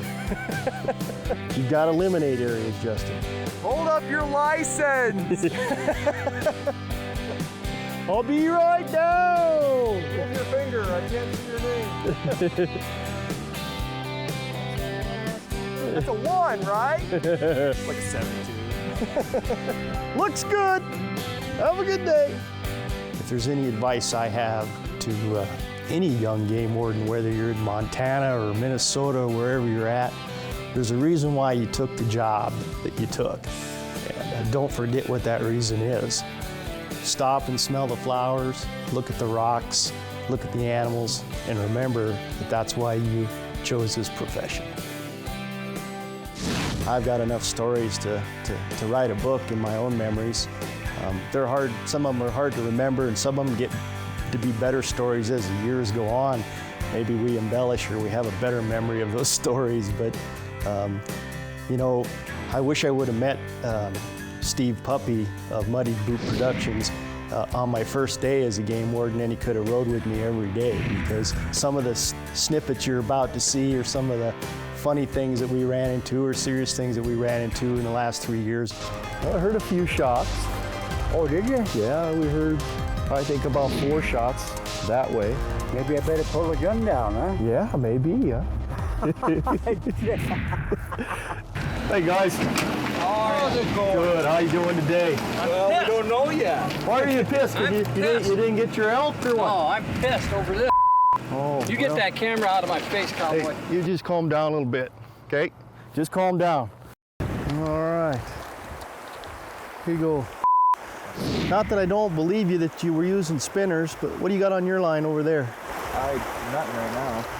Yours is broke off too? Well, hooked down in the rock so we can go get it out. Oh, okay. This And your line broke off? Yeah. You don't have any worms around here, do you? When I start looking around, I'm not going to find any worms? No. Okay, because I'm going to look around, because it makes me nervous when I come up and both lines are broke. Yeah. Okay, so I'm just going to look around a little bit. And I'm not going to find any night crawlers, like right there. There is. Give me the pole. That's yours right there. No, there ain't. That's it.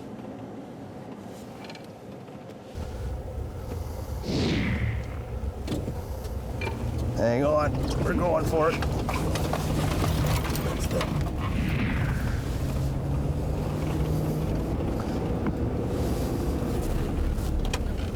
210, we got the rig pulled over here just outside Anaconda. I'm going to be out with the vehicle. Yeah, copy that. I'll be right behind you. Up next, wardens investigating a serial poacher finally get a break. We got a tip on some guys. Ready for the rifle yet, Brian? Near Whitefish, Montana, state game wardens continue to investigate case after case of illegal whitetail deer kills. In the last 2 weeks, wardens have discovered more than 11 animals shot and killed by a nighttime poacher. So, hey, let me know if you see any dead deer on the sides of the road, whether it looks like roadkill or not. Let us know, please. Copy that. 5803. It's a grizzly bear management guy. There's a pile of hay that looks like a deer. Game warden Chris Crane is the lead on this investigation and discovers another dead animal. Another big-bodied buck.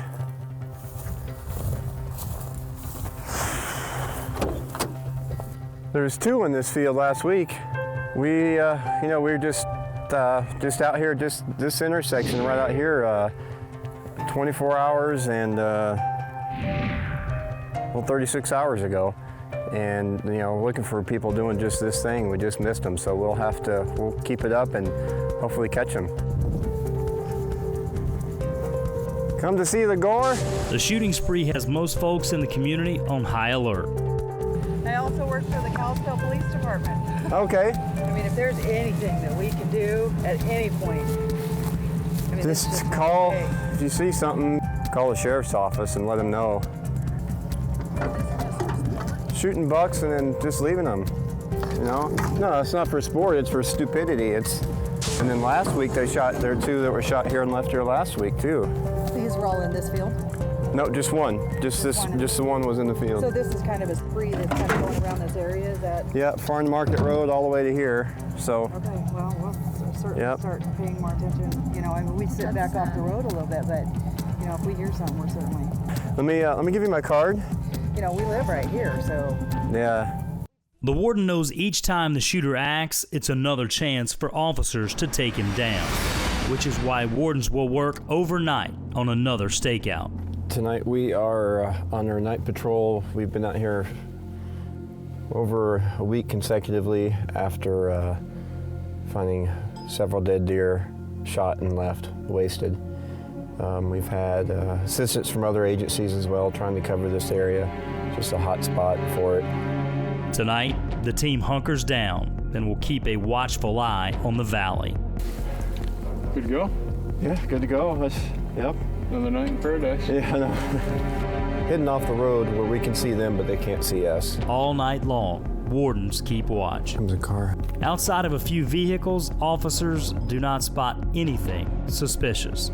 I was getting frustrating because we're spending a lot of man hours. We're spending a lot of resources and getting lots of hours out here, and we're not catching anybody.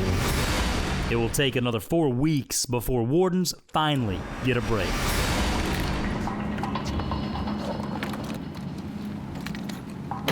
There you go. Put a little muscle into it. We weren't getting very much on our investigation, all the night patrols and stuff we did, so reaching out to other agencies. We're at Whitefish PD right now.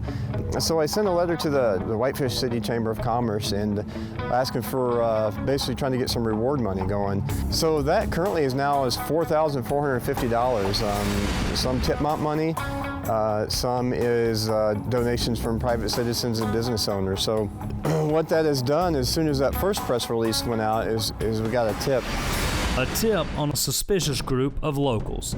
We got a tip on some guys, and so we called them up and brought them in to do some interviews, which they did, and they're starting to tell us about some deer that they shot, that they were kind of bored or kind of looking for something to do and decided to shoot some deer. And we did a search on the suspect's vehicle.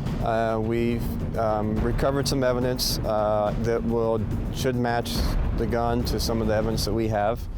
But I think based on what we know and the evidence that we've taken, I think that there's some other guys out there or other people out there that are guilty of this too. Checking out their truck, wardens find plenty of evidence.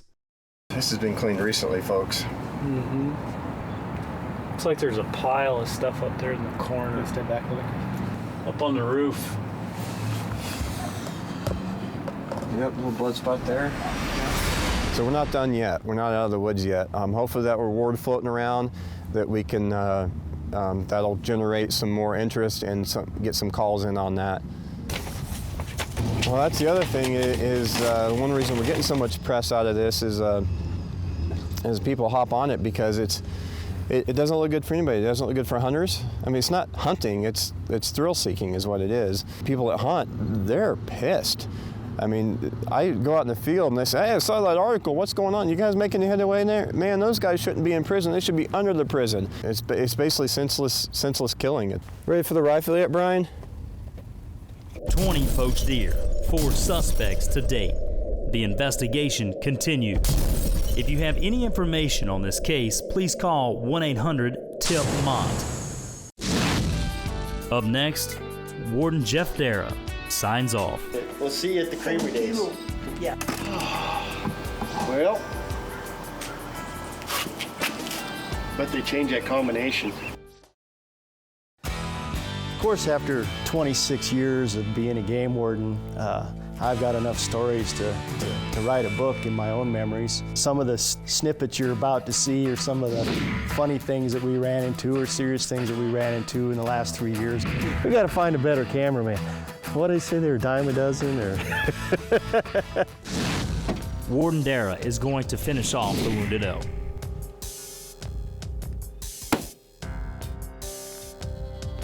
The first one is down. He moves in for a better shot on the second. That's fine.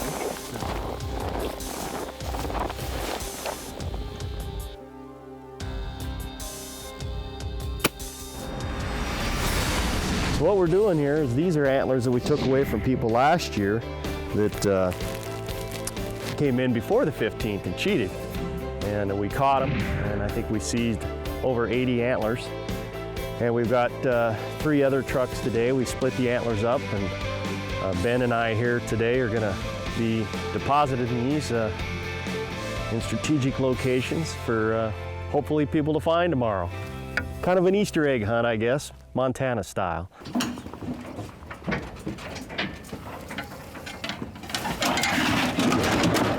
Oh, God!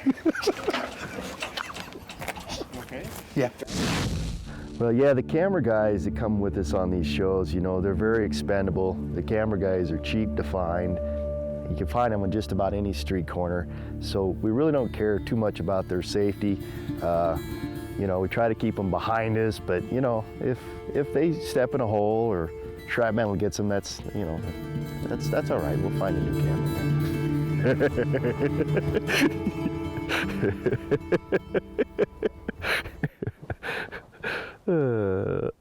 In Missoula, Montana, co-workers say goodbye to one of their own. After 26 years on the job, State Game Warden Jeff Dara is saying goodbye. His last day, a little barbecue at the office, and then says goodbye to his office staff. I'm headed out. I'm leaving. Well, Sandy, I'm going to say goodbye to you. Thanks for everything. You're welcome. Appreciate it. We'll see you at the Creamery Days. Yes. He's quitting work at 2 o'clock. He's supposed to work till 5. Oh, I've got a patrol on the way home. Oh, okay. I hear there's some poaching down by the Blacksmith Brewery. Maybe back there in the alley, I don't know. But Jenny, it's been a pleasure. Oh, you come get your licenses.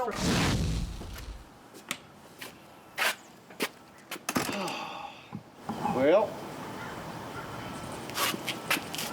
but they changed that combination because I'm done. 26 years. So I think I'll go have a beer. It's been fun. Well, as you can imagine, being in any type of law enforcement, having a spouse at home that is understanding of what you do and understanding that you don't have that normal job. And finding a spouse like that isn't always easy, but I found one. And I have a wife named Stacy. Not to say that she wasn't happy with those times when I had to call her and tell her I was going to be late, or the phone rang at 2 in the morning and I had to kick the covers off and said I got to go, and she didn't know why. Or I tell her I'm going to deal with some exceptionally bad individuals today and I don't know what time I'm going to be home. And, plus all the politics and the whining, you know, that a guy does when he comes home because he talks to his partner. Stacy was very good. My wife, she put up with a lot of things. And I just want to thank her for being there for me and for the state of Montana. Thanks, honey, I love you. In the great state of Montana, game wardens fight a daily battle. They fight to enforce state game laws and protect our natural resources. Today, Region 4 wardens find themselves with conflicting stories. Why did you shoot that one and leave it? After further investigation, it turns out this guy can do nothing right. We'll hold on to it here. We're going to have a chat about it. In Region 6, wardens find themselves tracking down would-be trespassers. It all happens right now.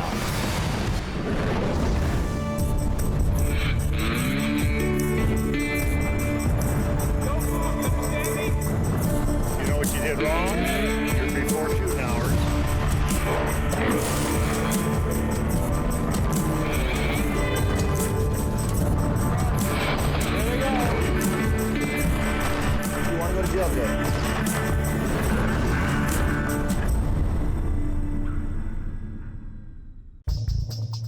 In White Sulphur Springs, the hunting season's coming to an end. The last few days of the season, ranches open their gates to all hunters.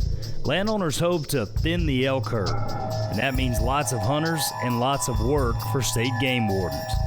It's a good chance for first-time hunters and other people that, can't necessarily get out all year because it's a lot of ground to hunt and a lot of elk usually, so.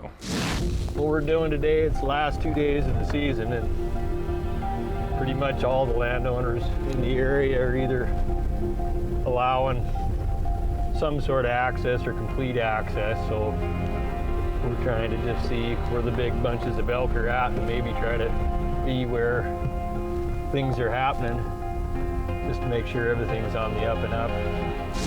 From a distance, Warden John Lasofsky keeps an eye on the herd, and he's not alone. Sounds like they're on the edge of Lane is where it's at. Okay. Most of the big bunch is. Good luck to you guys. All right. We'll see you later. Yeah.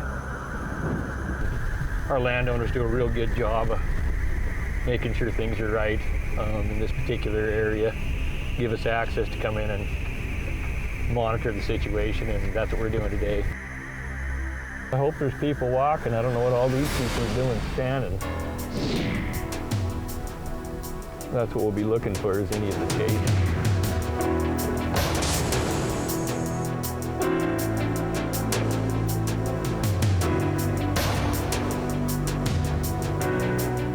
This deal that we got going here is it's like any of the end of the season hunts.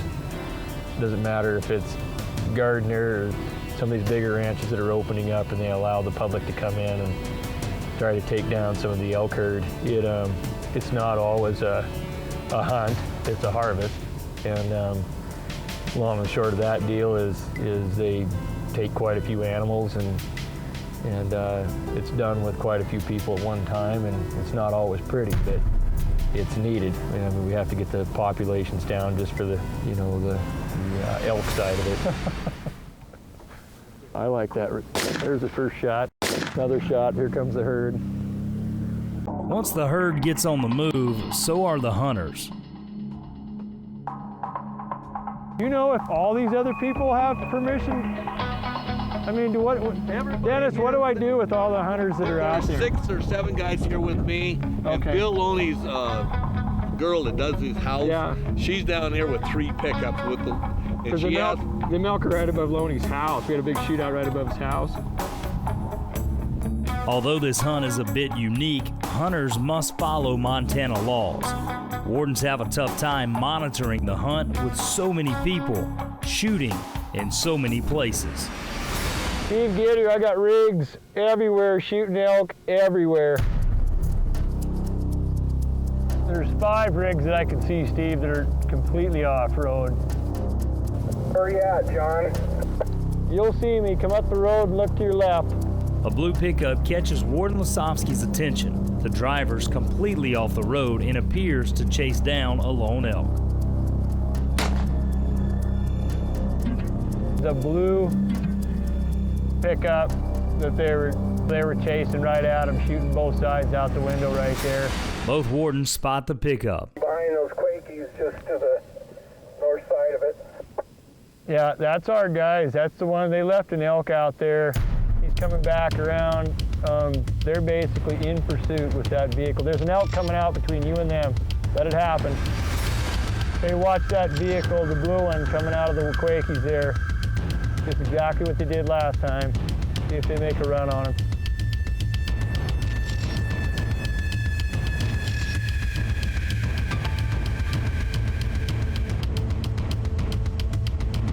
I'm watching the one elk with this guy in pursuit. See what he does. The driver closes in on the helpless animal. Wardens is brought to you in part by Glock, confidence to live your life.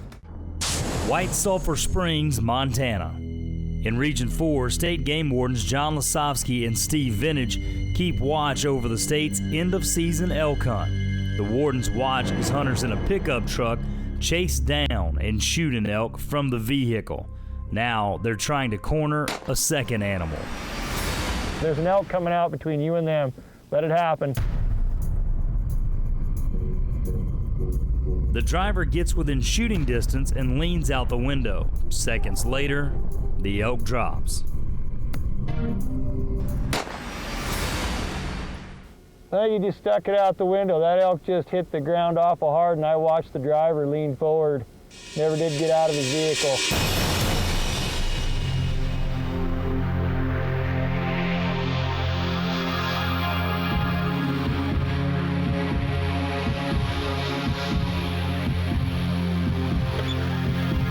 I'll be honest with you, I came around the corner and it was like helter-skelter. I mean, it was pretty western. There was vehicles running and chasing both directions and elk running both ways.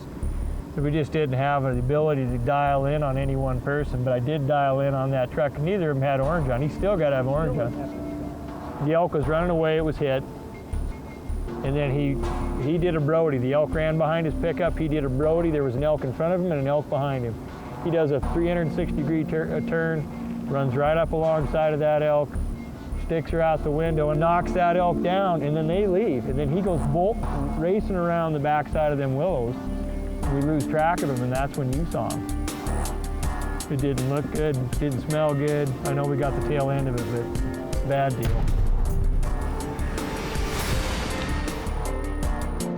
The wardens aren't convinced the hunter followed the rules. Lasovsky decides to question a second group of hunters. I don't think so. So you guys must have wounded this one to start with. Yeah. Is that right? So here's my deal. With this whole thing, you guys did everything right, tried to get an elk and got it all done right. Okay. Who's the guy in the blue pickup here? Yeah, the guy that came up and finished your elk. Oh, I don't know who they are, to be honest with you. Yeah, okay. So he's not part of your crew. No. All right, that's who I wanted to talk to. The warden decides to confront the driver in question. What do you know? Here's my deal with this whole thing. When this first elk that you shot up here. Still want to finish? Yeah. Right. I know that you have the special permit in your pickup, right? Yeah. Do you? I took them out because they were blown on the dash, but they're right up on the But visor. you do have them, understand? Right. Okay, pursuit, you don't get to do. Okay, understand that? You don't get to chase them. Although the driver can legally shoot from his truck, Lasovsky believes he unfairly chased the elk. Why did you shoot that one and then leave it? Just decided to... Yeah, it was dead. Well, I understand that, but why did you take it? Because it wasn't my kill. You shot it, and when you shoot it, it is your kill. Okay. See, that's probably my fault. Okay. No, it's the killing shot on every animal is who tags that animal. Do you have your conservation on you? Okay, so here's the deal. They've tagged that elk, okay, and I understand. Yeah, we're done with that, all right. So but you finish what you're doing, okay. We'll have a chat here in a minute. Basically what I'm doing with this is after the elk got shot, we watched the one elk, he finished it, but he left it, and somebody else tagged it, which was fine. Basically if they knew each other, whatever the case was, they shot it first, he put it down. What I had the issue was, or what I had the issue with, was specifically the fact that he was in pursuit. And so I'm going to write him a ticket for pursuit. I don't think that the animal deserves that. Do you have your handicap sticker? Yes, there. Can I take a peek at it, please? Yeah, right, John, just go in the driver's window. Okay. Yep. Oh, perfect. Do you have your card? That's all I got. Okay. They give you a handicap card. No, I just got this a week ago, so okay. Just kind of, it's probably in my car still. Okay, but you could get that to me, right? Let me whip back over here. Let me whip around. Lasovsky questions the man further.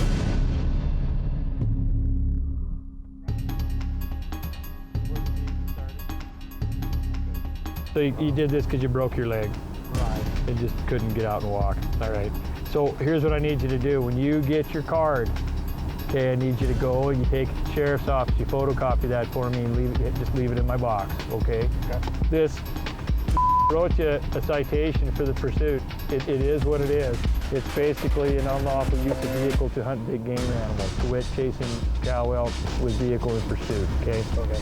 The ticket carries a maximum fine of $535. The warden decides to release the driver after ordering him to send proof of his handicap card. Thanks for being cordial. Yep. Stay off your leg. You get those back. Do me the favor. Just drop your card off to me, please. See you later. We just issued a ticket for pursuing big game while hunting. He was out here with his pickup. These elk were running out here fairly hard. He made no bones about whipping his pickup around and chasing a cow elk down and sliding up alongside of the elk and killed the elk outside of his window. There's some issues of whether or not he actually has a license as far as being a disabled permit. He has the stickers, he doesn't have a card, but if he doesn't have a disabled license, things could get a little more difficult for him. Coming up, wardens have more questions for this elk hunter. The guy that was out there, the other warden, he went ahead and called to find out if you had one. Okay. He says you don't have one. Near Ritchie, Montana, State Game Warden Steve Marks is on morning patrol. He gets his first call of the day. A rancher reports hunters trespassing and killing a deer on his property. As Mark begins to respond, he spots hunters near the reported shooting area.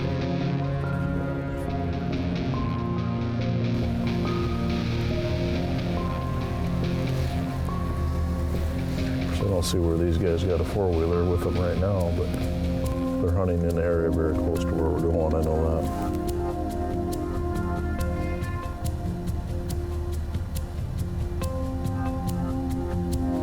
Hello guys. Hey, how's it going? Good, how are you? Good. The warden checks these hunters. Let's have you set your guns in the truck and we'll look at licenses and birds and stuff real quick. Have you guys gotten any deer? Yeah, not today. Not today? Yeah. Okay. We got 2 so far. Okay. What'd you get for deer then? Just a whitetail and a muley. Okay. Bucks. Okay. When did you get your buck, John? What day was it? It was 2 days ago. What's today, Friday? Yep. Yeah. Yep. So it would have been Wednesday. Wednesday? Yeah. Okay. Yeah, it's tagged. Okay. And where's your deer at? Mine's at Larry Smith's. Okay. We're staying at his house. Okay. Yeah. How about the other fellow? When did he get his? He got his in the morning. He shot his right behind Larry's house. Just a little 7-point whitetail. Okay. And then I shot that muley back in there behind Larry's. Okay. All right. Well, what do we got for birds? We got a sharp-tail and a pheasant, you said? Yep. Okay. Do you have any birds, sir? No. No? Okay. Do you guys have a four-wheeler in your party? Yep. You do? Yep, we got Okay. 2 of them. Got a call from a landowner who was concerned about a deer might have been shot on his place without permission. And sounded like whoever it was possibly on a four-wheeler. Okay. Is there a chance that it might have been one of you guys got off on the wrong place? Well, no, I mean, we shot both of ours behind Larry's, but I shot one at a whitetail behind Schultz's on that walk-in. Okay. We parked our four-wheelers on Schultz's and went on the school section. School. So you know where Paul Schultz lives? Uh-huh. So on that fence line with the walk-in, uh-huh, that north side, we parked the four-wheelers and then it went in and it was wounded. We never. We haven't gotten anything on anybody else's land. It's all Larry's. Yeah. Many other guys hunting on Larry's, or? Yeah, there's a lot of people signing in. Okay. We see them around once in a while. You know, that Jimmy from Ritchie, and then there's a guy from, used to live around here, Ian. He usually lives in Bozeman now. Okay. He signed in, and then there's 3 guys from Minnesota staying at Larry's too that came Wednesday night. They got there. Okay. Have they gotten any deer? They got 1 muley buck. When did they get theirs? Do you know? Yesterday they got theirs. The warden has the hunters show him on a map exactly where they harvested their deer. We have permission for our Schultz's here, Paul's, all this. They have permission to hunt the private property. When you got your deer, did you got them where they fell? Yep. Okay. Yeah, because they were way down in there, so we had to get as much weight off them as possible. Okay. I mean, we had the tie four-wheelers together to get mine out. He dropped way in. Okay. And he has actually dropped in that one too, but we drug it out and then wenched it. But there's a gut pile where his is too, where he got it last shot. Okay. Well, I may need to talk with you guys later. Okay. Because I'm gonna meet with this guy and check the tracks and see what the situation is. But you guys will be at Larry's tonight or later. Okay.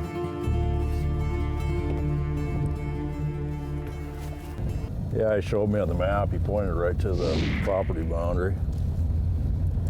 So probably a pretty good chance these guys are the guys we're looking at. I guess we'll verify there's a gut pile on this complainant's property and go from there. In Montana's Region 4, Warden John Lasofsky's hot on the trail of a crooked elk hunter. Question for you.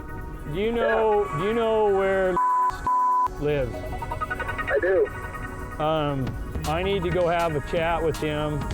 A day earlier, the warden watched the man in question chase down and shoot 2 elk from his pickup truck. The man told wardens he had a special handicap permit but couldn't produce his card. After a bit of research, wardens sniffed out the hunter's story. He lied to me yesterday and told me that he had some handicap stickers and he was chasing elk and shooting them out of the window. And we'd have just found out that he doesn't have any sort of registration, so I'm going to say hello to him. Okay, well, we're going to say hello, and I am going to yank his elk, and that's how that's going to go. So, Warden Lasofsky asks for backup and heads to the hunter's home address. There's the pickup right there. Suddenly, the suspect pulls up in a car.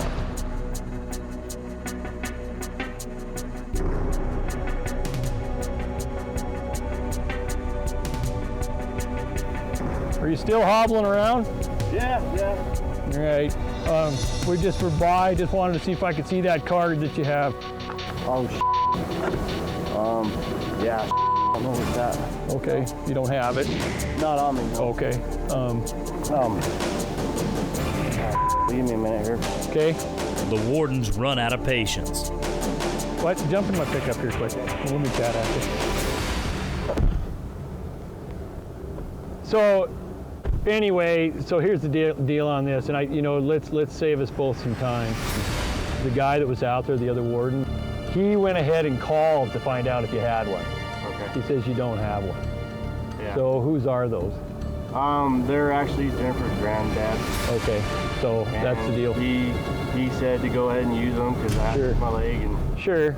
The shooter admits trying to use someone else's handicap tags. I did, and I was like, well, there goes my hunting season. I don't have a job, and And to start with, we provide a lot of meat for the food bank as well. If I know somebody's in town here that could use a quarter of an elk, I drop it by.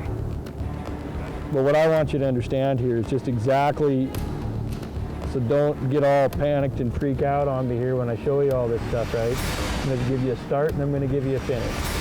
So the bottom line is yesterday when we got to chasing at the elk and whatever else, we gunned that one. That's a potential over limit. You didn't tag that animal, you left it. It wasn't a waste of game, but it could have been for you because you left it, and it could have potentially been an over limit as well.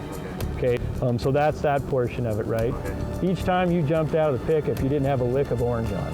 Right. You're jumping out, you're the only blue shirt out there hopping around gunning stuff. You follow me? Yeah. Okay. And at the end right here, potentially a possession, which is $535, okay? I mean, you've got actually 2 cases of possession, a potential over limit. The licenses, you got about $2,000 in charges that we're not doing, okay? Last but not least, these tags right here, the fact that he gave you these, he can be in trouble. You can't just transfer these things. All right. What we did do is the pursuit, the harassment of the elk. What we are doing is shooting from their vehicle because you don't have the ability to do that. All right, so that's where we're at. If you're shy meat, John, I'm shy meat, and I'll make sure something floats your direction. All So that's where we're at. I would just as soon do that than to see that wreck out there. The warden writes 2 tickets, one for shooting from a vehicle and the other for obstructing a peace officer, and then delivers more bad news. Here's the hard part. That elk goes with me. Okay, it does. If you're shy of meat here, we'll work on that, okay? But that elk goes with me. I don't have a choice. What time do you want to get this elk? Now. Now? Yep. I got it hanging ready and stuff. Where's it hanging at? Down the street here, about 2 blocks. I'll follow you. Okay, and then we'll go from there, okay? Yeah, give me a minute here. Okay. Down at the house, another roadblock. We don't have the keys here. Okay. Whose place is it? Oh, it is. Yep. Do you want to? Well, I'll tell you what. Okay, let's ask this question right now. Okay. Is there something else in that garage that he doesn't want me to see? Nope. No other game in there? Nope. The only... Straight with me. Honest to God. Because the game that's in there is the game that you seen in the back of that pickup yesterday. Call him over here. Hey. So you can't get in that garage? I don't have the keys on me, no. Who has the keys? I do. They're at home. Here in town? Yeah. So you can go get those keys? Yeah, I could. Yeah, you will go get those keys. Okay, I can sure. I understand what I'm saying. I understand what you're saying. Okay. The warden orders the second man to go home and get keys to open the garage. Trying to shortstop me with they don't have a key isn't going to fly. We got enough to get a search warrant if we need to do that, and we'll do that. You're watching Wardens only on Outdoor Channel.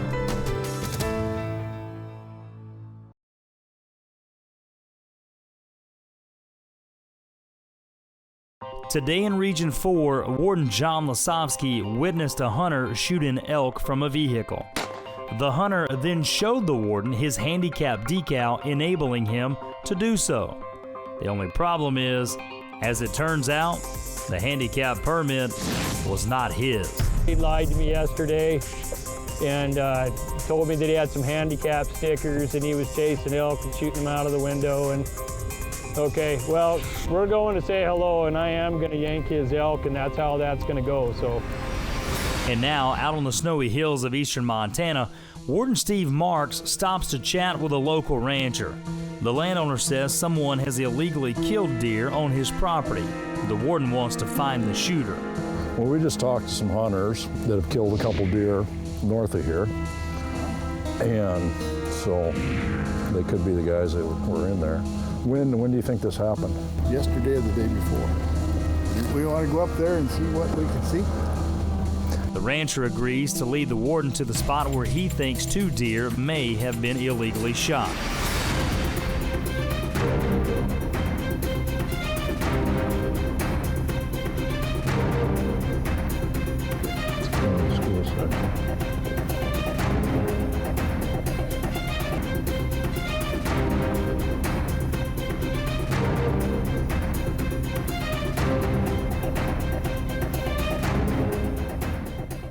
That's going to be east, a little bit further onto that state section.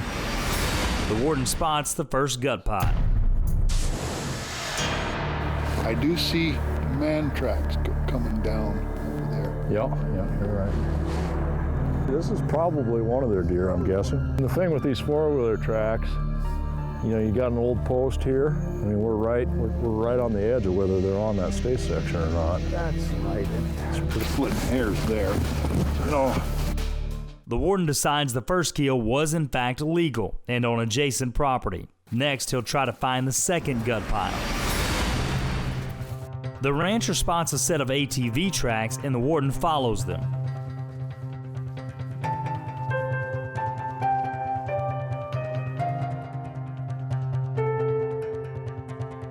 Is that blood or is that kind of a scoria? Yeah, that is blood in the snow there. Yeah, that is blood going that way. It appears they're closing in on a second kill site, 250 miles to the west near Columbus, Montana. Took my call. Hello, this is Paul. In Region 5, Game Warden Paul Lupke chases down hunters who are reported to have untagged and ungutted deer. We got a tip mark call that a hunter had seen some guys from Minnesota in this truck coming out of the block management area with an ungutted, untagged mule deer buck, and he thought it was a pretty nice one. We should have 2 deer according to the call that I got. The warden spots the truck and makes the stop. I'm going to stop him just right here on the other side of the tracks here, just where we have some more light.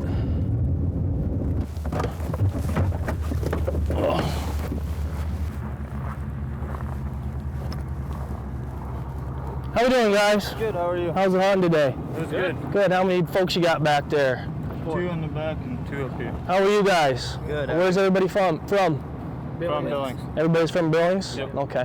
Does this truck have Minnesota plates on it? Yeah, this is my father-in-law's truck. Who's your father-in-law? Jim Donovan. Okay, where's he live? He has a place in Reed Point, cabin. Okay. Are you guys staying with him then? Yeah, we're staying up Okay. there. Do you have any reason why I'm pulling you over here? Do you have any idea? No. So you got a couple critters back there. Who shot what? I shot the 4x4. Okay. I didn't have no tape to put it on there. Okay. But this is... Okay, I'll come around. The warden checks tags for the deer. There's no tape at all on this truck? No. Okay. We looked, trust me. Okay. We looked. Why We were going to try to tie it on there, but then I was afraid it was going to blow off. Is there a tag on the other deer? He had the other tag. You shot the other one? Yeah. Okay. It's not validated. You put 2 small holes in it. Well, I got a call that you had 2 deer without tags on it, and that's exactly what I'm seeing. A lot of people will figure out a way to attach the tag. The tag has to be on the animal, correct? With an untagged deer on the trailer, it appears these hunters might need to answer more than just a few questions. Why did you guys not gut them out right away where they fell? Wardens is brought to you in part by Glock, confidence to live your life. In Montana's Region 6, State Game Warden Steve Marks investigates a reported trespassing case. A landowner accuses hunters of illegally shooting deer on his property. Is that blood or is that kind of a scoria? Yeah, that is blood going that way. Yeah, I can see it back over. Sure. See that little notch right there. There looks like the kill site. There's a bunch of blood.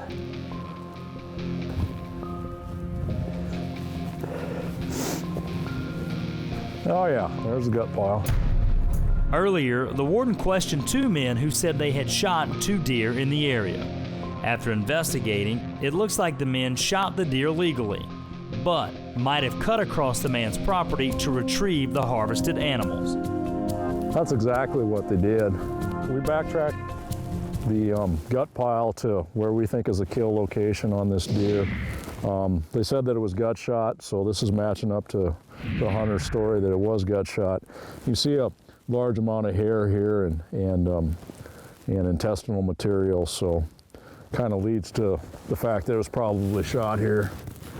So we got some hunters that shot a deer where they had permission. That deer eventually got over onto you, and they actually drug it out across part of your property. They hadn't contacted you. Something like this, the law says you have to have permission to hunt. That includes retrieval or crossing private land to hunt. But it's kind of up to you, whether you want a ticket wrote or what you want me to do with this. I wish they would have contacted me and asked me about 4-wheelers and stuff like that. Sure. More than likely, it's probably just an honest mistake on their part. But I wouldn't mind shaking the tree pretty hard with those guys so they don't cross over or tell their buddies to come in here and push the boundaries. Well, I'll go back. There's one guy in the group I haven't checked yet. Look at his license and we'll visit about the kill site and stuff, verify that this is their kill site, which I think it is. All right, Rick, I'll talk to these guys. You didn't want me to cite them is what I gathered, so take care.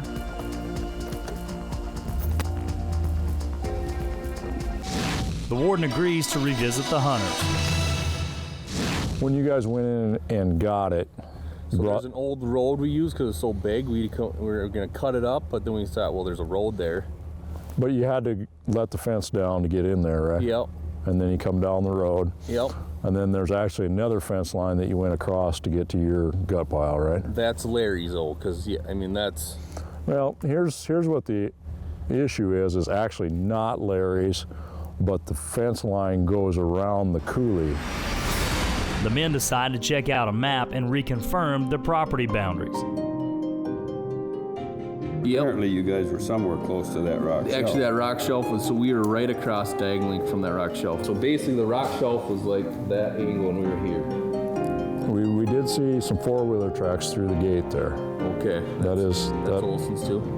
No, it's all walk-in on the school section. Turns out the hunters did not understand the exact property boundaries. After both deer tags check out, the warden decides it's appropriate to only issue a warning.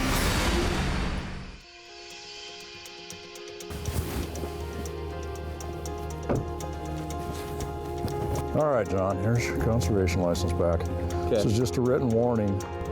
If I was to write a ticket on this, it'd be a $135 ticket. Okay. You'd lose a deer. Okay. Okay. And that one. And like I said, it's kind of up to the landowner. He felt, that you guys weren't trying to sneak in there or anything on him, so he didn't want a ticket wrote on this. Okay. So that's for your record. Well, thanks again. All right. With that, the warden wraps up his investigation. Have a safe trip. Yeah.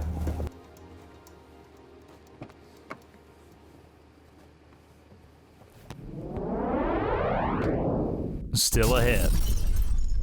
So, what do we got in here? A Montana hunter finds himself in hot water after the warden discovers too many harvested elk. Do I have to do a bunch of hunting around and chasing around on this guy too? White Sulphur Springs, Montana. In Montana's Region 4, Warden John Lasovsky investigates a hunter accused of chasing and shooting elk from his truck. The man first told wardens he had a handicap permit. Now Warden Lasovsky needs to confiscate the suspect's harvested elk. Okay, so what do we got in here? This is the what? That's the one that you're, is that the one? This is Gooch's. Okay, what do we have here now then? Hello. I know, but which is yours? The warden discovers a second elk and suspects it could be another illegal kill. Do I have to do a bunch of hunting around and chasing around this guy too? No. Okay, he's here, he's legit. He's in town, yeah, he's legit, yeah. Okay, and I need to find him. You need to find him? Yeah, he needs to get here. Hey, can you come down to where the elk are hanging? The game warden wants to ask you some questions, I guess. You just decided not to validate your tag? It appears this hunter did everything wrong trying to harvest an elk.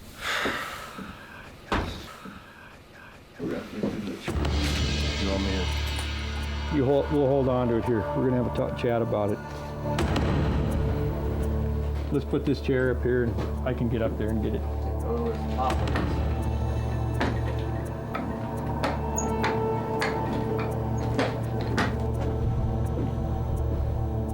Okay. This other guy's showing up? Yeah, he should be here. How do you know this guy? He's out from Sydney, Montana. Okay. And in the oil fields and stuff too. And I was out there kind of working and met him in a bar. Right. We started talking about hunting and that was that.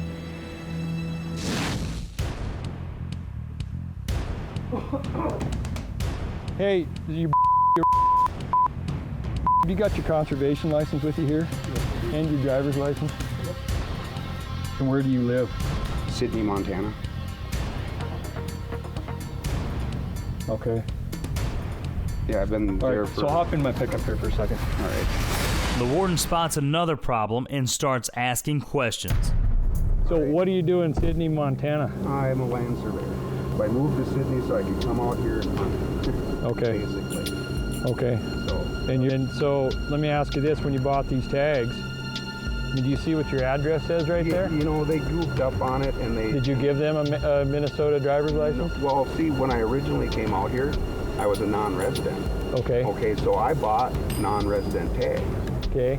And then I went back next year, or whatever that next year, and they ended up giving me that. So this, you can see where this is a problem? Yep, This is a resident license with a Minnesota address on it. I understand that, and I went through this with them already. Okay. I really did. So here's the deal. I'm going to take this information down, do a little bit more background, and I hope you're being straight with me, because I don't have the time and you don't have the time.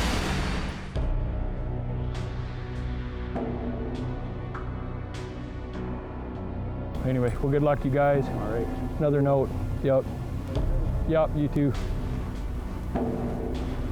The Bach and boom's going in North Dakota, and I fully expect to see more of this going on. This guy come from Sydney, Montana, which is about 20 to 30 miles from the North Dakota border. On his resident tag is his Minnesota address, and it just isn't adding up. I don't have the resources to really do a good investigation here, but we're going to follow up on it and see what this guy's all about. Lasovsky needs to confiscate the first of the illegally harvested elk. He quarters it and packs it for the local food bank. There's lots of eyeballs in my direction. I understand that. You know, we have big shootouts like that and they see stuff. They want to know if we're doing our job. Absolutely, sure. That's part of the gig. But I can tell you this much right now, I don't think you gotta worry about me hunting in Montana. Well, it's a simple deal. Just go shoot one like everybody else. Crawl out your pickup when you're better, put your orange on and go get one. Every time I get turned in, even if I'm legal. Yeah. Well, this isn't. Let's be honest about this, right? I mean, we've talked a couple times when it's been completely legal. Sure. Some turning me in. Absolutely. And give me the benefit of the doubt. I don't have a choice. Somebody turns it in, I got to go talk. And so you know, being the local warden isn't the easiest thing in the whole world either. I mean, because everybody's turning everybody in, and we got to look at it. We got to investigate everything that comes down the pipe. So understand that it's not an attack on you. It's us doing our job. So, all right. Yeah. Right. You're tired of being. I get it. I get it. All right. Let's leave it at that, and we'll be chatting. Yep. So we took care of that. Ended up we seized one elk for basically, well, hazing him, chasing him, pursuing him. Shooting out of the vehicle. He had in possession some handicap stickers that weren't his. And how we addressed that was basically to write an obstruction charge for lying to us and trying to steer us away from what the actual problem was. So we're done. Up next, Warden Paul Lupke has his hands full with a late night stop. Well, I got a call that you had 2 deer without tags on it, and that's exactly what I'm seeing. Do you know why ungutted deer is of interest to me? I don't know. Okay. Near Columbus, Montana, State Game Warden Paul Lupke responds to a tip Mont call. The caller reported seeing hunters with untagged and unfield-dressed deer on a trailer. The warden tracks down the truck and makes a stop. Now, he wants some answers. Well, I got a call that you had 2 deer without tags on it, and that's exactly what I'm seeing. The hunters say they have legal tags, but no tape to attach them to the animal. Well, what's your name again? I'm Brad. Brad? Yep. Okay. Brad, hop out and come back here with me, and I'll visit with everybody, okay? So you guys just be cool. How are the guns there? Are they all unloaded? All right. Which one is yours? This one's mine. Was there any problem about where these things were killed? No. Were they on block management? Yep. So he has the piece of paper. Okay. Jake does. But what about where they were shot? Is there any chance they could have been on the neighbor's property or anything like that? No. Whether you knew it or not, The warden asked plenty of questions. No chance of that. No. So why do you think his tag is notched out very hurriedly? I would probably say it's because he hasn't hunted as much. And Were you with him? No, I wasn't. Okay. I just want to know, when I asked you when exactly did you fill this thing out? I didn't have Did you fill it out in the field or did you fill it out in your truck? I filled out in the field. Why did you guys not gut them out right away where they fell? No, I did. Okay. When he felled, I gutted them out. What about the other one? They did too. Right when it fell, they gutted it out. Okay. Because these guys that talked to you up there, do you remember talking to some people up there? Yes. Yep. Okay. They said it was ungutted. No, they were gutted. That's ridiculous. I wasn't there, right? Okay, this is just information that I've received. Yeah. So that's why I'm looking into it. Okay, does that make sense? Yep. I don't know you. I'm not being hard on you. I'm just being hard on the situation. Yeah. Okay, because I want to make sense of this. Do you know why ungutted deer is of interest to me? I don't know. Okay. I've always done it. Is gut it as I kill it because well, it lines it up a little bit. An ungutted deer to me means that the person shot it where they weren't supposed to be, so they didn't want to leave a gut pile. They don't want to leave evidence, so they take the whole thing out. You know what I mean? Yep. After hearing the driver's version of the story, Warden Lukey pulls a second hunter aside. I just want to talk with David real quick, just over here in private, and then I'll probably get you guys going. Okay. So which one's yours? The smaller one? Right? Yeah.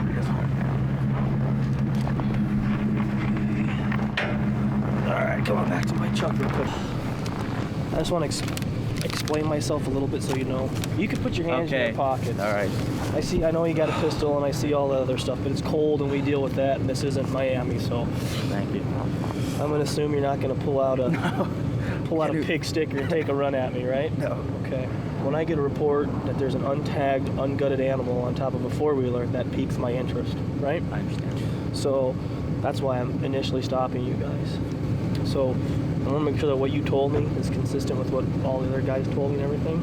Okay. So where did you gut this animal that you shot that you intend to put this tag on? I gutted him at the base of the first ridge there in that open field. It's 180 yards from the top of the ridge. Is it right where he fell? That's common, right? Yes, yeah. And the reason why the tags weren't attached? Exactly what Brad said. We didn't have tape, and I was like, should we stick them on there instead of be better to have them on us? So okay, that was kind of the. All right. Okay. Don't leave. Okay. Until you get these back from me. Give me about 5 minutes. I'll be right back with you. All right. Okay. Thanks. You guys see how armed to the teeth those guys are? One guy had a knife, a pistol, and a rifle. People just in Montana, they like to run around like that for whatever reason, so. Turns out the men did not follow all of the rules. All right, I need Brad and David again, and then you guys can relax. You're going to be out of here in about 2 minutes, all right? All right, Brad, you broke one law. David, you broke 2 laws. You both have to have them attached. You know that, so I don't need to lecture you on this. You need to do a better job of notching. Copy Brad's homework from now on, because his notch is good, your notch is bad, okay? Okay. So, you got a big old knife there. Why don't you notch that out quick? I'll give you yours back. As long as you're 100% sure, because I got to go back out there in the morning. But I'm going to find gut piles where you say there's going to be gut piles, right? Yeah, you'll see spun out right by the bottom of the There's ridge. not going to be any guts. I mean, there's going to be 2 gut piles, right? There'll be Unless 2 they're gut eaten piles. by wolves or something tonight, which could happen. Yes, sir. Yes, okay, sir. cool. Here's some tape. Thanks, sir. Slap some tape on those things. And while you're doing that, I'll explain to you then writing each written warnings for that. I'm not going to take your deer. You're not getting tickets. You're just getting paper warnings. Right? All right, there you go. Right? You don't. I mean, it doesn't require any legal action on your guys' part. It's just a reminder. It shows that I'm doing my job. That goes into a database. The warden issues a couple of warnings and allows the hunters to go. All right. Thank see you, guys sir. later. Have a good one. With that, the wardens wrap up their day. Tomorrow, they're back on the job. A new day, new challenges. They are the wardens. In the great state of Montana, game wardens fight a daily battle. They fight to enforce state game laws and protect our natural resources. Could be a good one. Today on Wardens, we take a deeper look into the minds of Montana's game wardens. Join us as we sit down with Brian Goley. What are you doing out here knowing this is my turf? You know I'd catch you. Jeff Dara, Joe Cambick, and John Lasovsky. Potentially one illegal outfitter in here.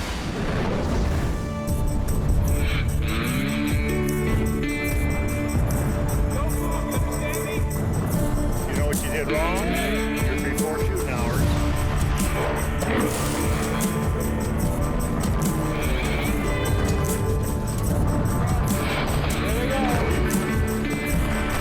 You want to go to jail, Joe?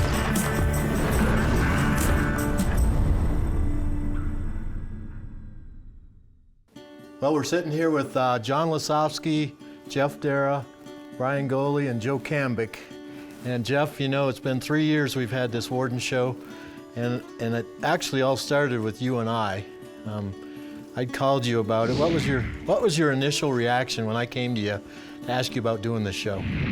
Well, I think anybody in law enforcement's a little apprehensive when it comes to the press because sometimes things don't turn out the way they really happen, so you're nervous, and I didn't know if it would be a good thing or a bad thing. But at the time, we were kind of looking for ways to explain to the public what we did and how we did it. Sure. So what we're doing here is these are antlers that we took away from people last year that came in before the 15th and cheated. And we caught them, and I think we seized over 80 antlers. We've got 3 other trucks today. We split the antlers up, and Ben and I here today are gonna be depositing these in strategic locations for hopefully people to find tomorrow. Kind of an Easter egg hunt, I guess, Montana style. But I thought it was a great idea. I thought it was something the public would like to see. I thought it might even be a good thing for Montana. This truly is a reality show. We don't fake it. This is just what happens out there every day. Right. Since we've been doing it, Brian, what do you think it's done for the state of Montana and for game wardens? Well, particularly for game wardens, I think there's a lot more awareness about what we do for a living. Individually, it's hard to tell your story. What is it that you do for a living and why? You tell that one person at a time. Talking about this show, people are able to get to know us in 3 or 4 episodes. Would have taken me 10 years to get people to understand what it is that we do. But in the communities that we live, you know, you get there in a district and you build this relationship, and it takes about 3 or 4 years. And then, you know, after 6, 7 years or 9 years or whatever it may be, pretty soon everybody does know you. And you can't get away from everything that you do. It's a lifestyle. Yeah, you know, and I mean, I've seen it. I've rode with you a lot, and we pull up on people, and they're like, "Hey, it's Brian Goley." Hey, Wardens, it's Goley. Yes, it is. How's it going? How are you guys? Not too bad. Enjoying our Did you weekend. survive the night?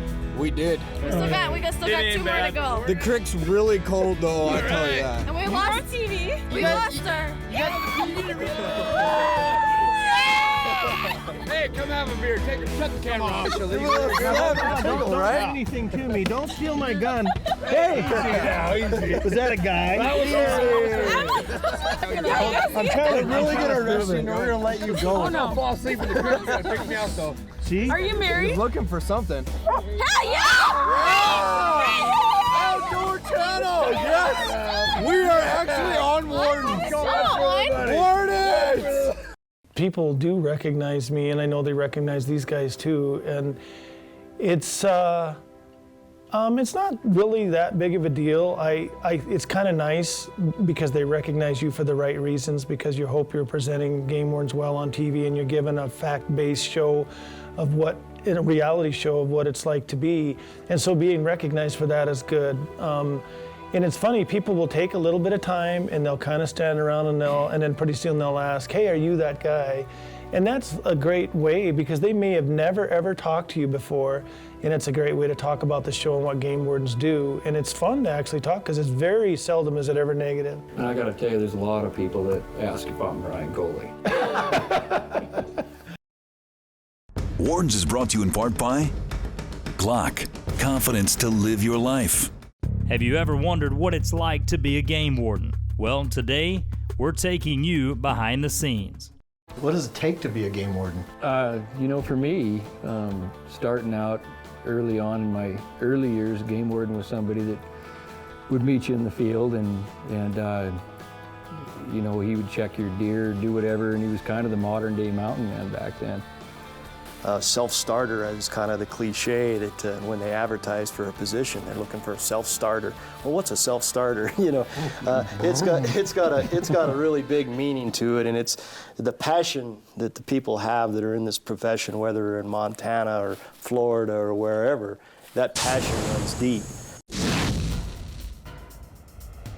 It's 4:30 a.m. and Montana's game wardens are already up and working.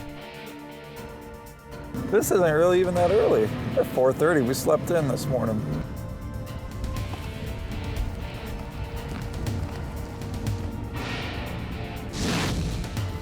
Kyle's here.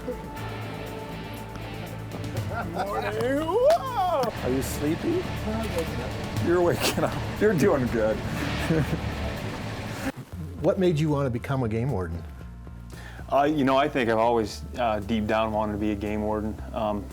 I love to be outside.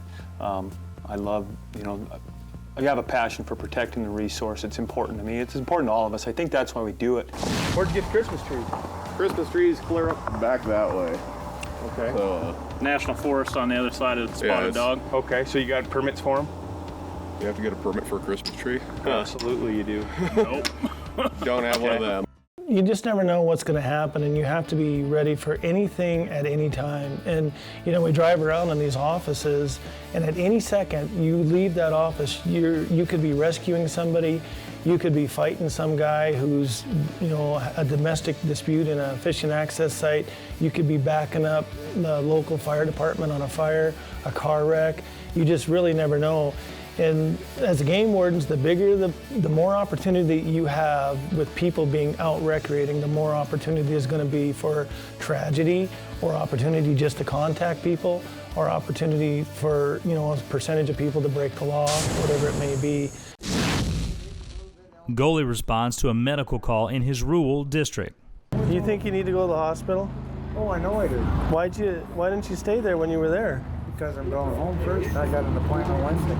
Well, what are we going to do with you right now? I mean, we can't let you go alone. I'm going to get my truck and drive home and go. It's a story. Wow. Now Warden Goalie finds himself in a pickle. You have my full permission to search that vehicle for contraband or anything else. Okay, we're not worried about that. I'm not a drug runner. I could be. I could be carrying all kinds of marijuana. Let's go find out what. In episode 1 this year, we come out pretty strong, and I know all of you guys weren't involved in this, but we were in the WART training, and Joe, you were basically the first character to come on TV of the season, and you're dealing with a frantic lady. She's screaming. How did it feel to you, being part of that? Well, that's a good actor there. The whole point of that training is to elevate everything, get your heart rate up, get you be able to think while things are a little tough. And she did really good, and of course, during that training, everybody gets their spot. Who's going to be tracking the bear? Who's going to be doing this? Who's going to be doing that? Well, who's going to take the crazy lady? Well, pick me, I guess. I'm the guy that gets to go deal with them. Can you tell me what happened? Bears are unwelcome visitors in town, and wardens have a report that a wandering bear might have dragged away this woman's young daughter. Wardens gear up to find the girl and the bear. That's right. A 6-year-old girl named Rhoda. She was wearing a dress.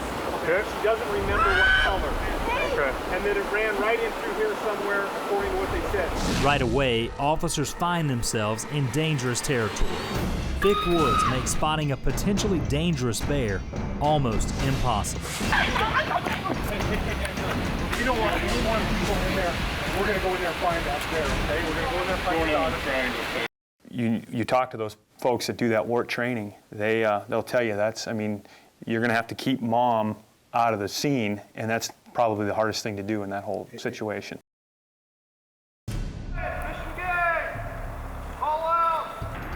Almost looks like something might have been drugged right up here. Fishing game! Just after lunchtime, wardens discover evidence of a potential victim. I'd like to see if there's any blood on it. There's possibly a drag trail up here where something might have been drugged. Got some blood on the grass. Well, it was a wildlife human attack response team is what the WART acronym is for.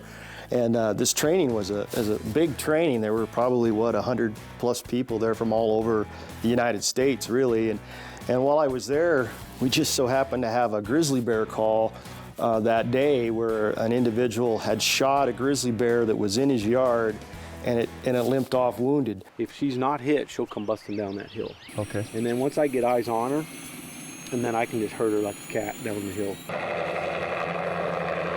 Oh, there she is.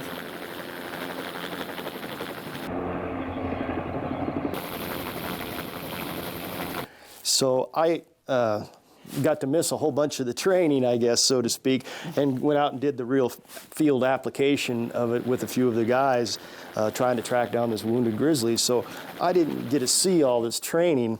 So I go down to Steve's to review this show, and I'm sitting there all intent to watch it.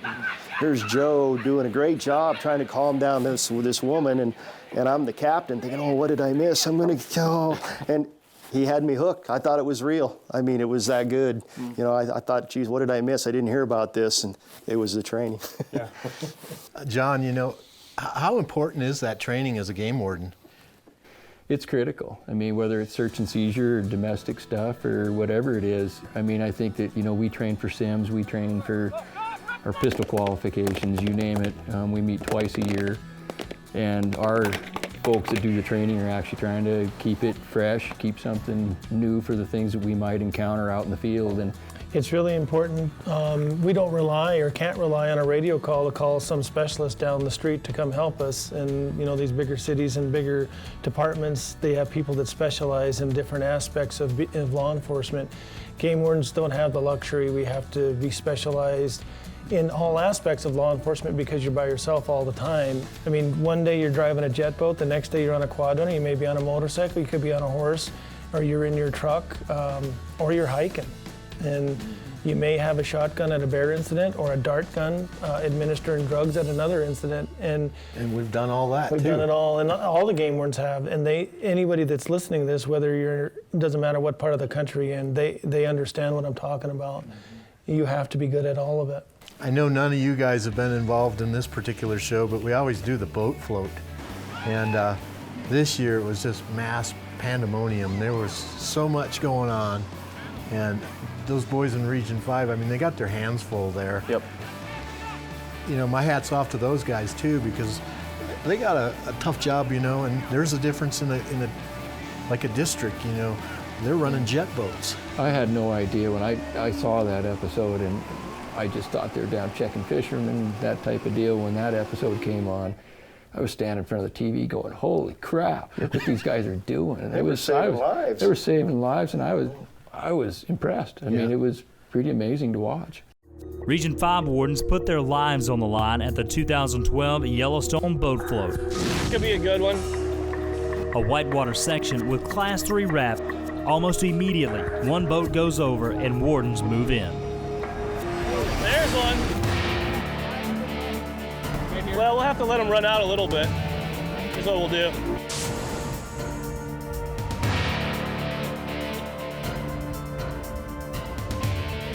You guys got a jacket on? Let's go. Let's go if we're going. 1, 2, 3. Let's go.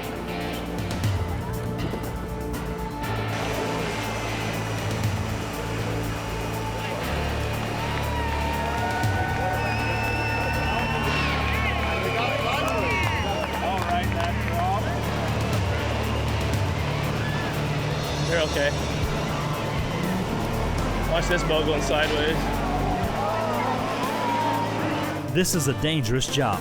Officers must try and maneuver the rescue boat in fast water, and they have to get close enough to rescue stranded swimmers. Your hand. Thank you. 1, 2, 3.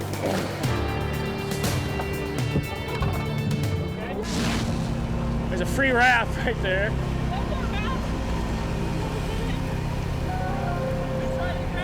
That's okay. We'll let it go. We'll let it go. Let it go, Randy. Get up there! Oh! This is total mayhem, Randy. Are you okay? Are you okay? Suddenly, one man struggles to keep his head above water. Wardens need to get to him before he goes under. The subject's car has been spotted and officers spring into action. Deputies are going to make a traffic stop as wardens close in to make the arrest. So, John, what was probably the most dangerous thing that you've ever done as a game warden? Oh man, probably some of the takedowns that we've done. I mean, and we've had, you know, maybe 6 in my career that have been fairly high profile. But that would be the biggest ones, you know, some out of Missoula in your area there. But when we get into the takedown situations where we're going into actually do or you know, put a search warrant through and you're on an entry team or something of that nature that, you know, you're going through a door. And you don't know what you're going to run not into. Not knowing what's on the other side. And yeah, it'll pull the hair up on your neck. Sure. Speaking of that, you know, we did a takedown show where you made an arrest on a guy. It was started by you, and it went into an undercover case. It took several years, right. And we made that into a show. And just this year, we finally got to go into courts with him and actually see what happened from that case. These are the worst of the worst as far as wildlife crimes are concerned. They stole opportunities away from the public of Montana. The number of deer they killed, the number of elk they killed, stole those opportunities away from some young kid or some family. What is your plea then? To count 1, hunting with an artificial light. Count 2, hunting without landowner permission. Count 3, hunting with an artificial light. Count 4, hunting from a public highway. Count 5, hunting without a valid license. Count 6, hunting with an artificial light. Count 10, unlawful possession of a game animal. And count 11, unlawful sale of a game animal, which is amended to a misdemeanor, unlawful sale. Is that correct? That's correct. Okay. And what's your plea then? From your standpoint, how did that make you feel to actually sit in the courtroom and watch them getting sentenced? Well, that's a hard, being a game warden, actually, sometimes I think catching them is the easy part, and getting them all the way through the court system is the tough part. But to see that is really good, because you actually saw, you started something and you finished it, and the public gets to see that you finished it as well, and that these people are going to be held accountable for the things that they've done. And why is it so important is because you're the reason that they're held accountable. And to see that all happen is really important. So the total restitution is $11,157.60. The fines are all suspended, and his hunting and fishing and trapping privileges are forfeited for life. His firearms are forfeited, and he has to remain law-abiding, and then there are all the other conditions of the plea. Any questions? No. What was it like getting a call at 2 o'clock in the morning? You know, you're married, and all of a sudden you got a 2 o'clock in the morning call. Right, right. Well, you know, as game wardens, the wardens' districts are very large in size. Our average district size is 2,000 square miles, and you're the guardian of the wildlife in that area. So you don't know what you're getting into. You just got vague report that shots fired, spotlight being worked, and there's a high chance that you're going to run into somebody that's been drinking alcohol, and they're violating the law, and you're the only one going out there to see what's going on. Speaking of that, Joe, we did a patrol this year, kind of a late night patrol, and we brought in a bunch of wardens into your region.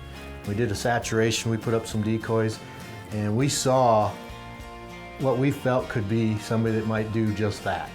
Well, as a game warden, you spend all that time outside, and you know, you're waiting for something to happen, and sometimes it doesn't happen.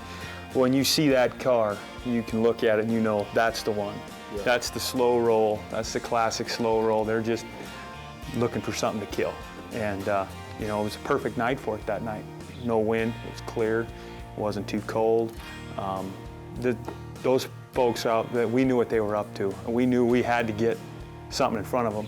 And I thought that they might have some real animals out in front of them when they went up. And luckily they didn't, because we were still able to catch them and we didn't have to sacrifice a real animal. But we made a move, and it worked out for us. Hey, you know, let's just go take a look at it real quick. It was kind of, a fast deal.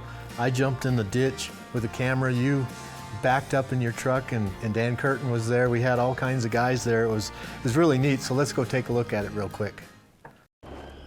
The team sets up and wires their decoy in complete darkness.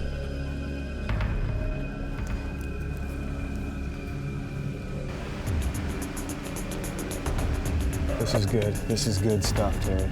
they're on the road. We came up, and there's no reason for them to go up this way. Yeah, 10-4, they were just stopped there for a little bit. It appears that they're probably up to no good. Seconds later, the team spots the truck.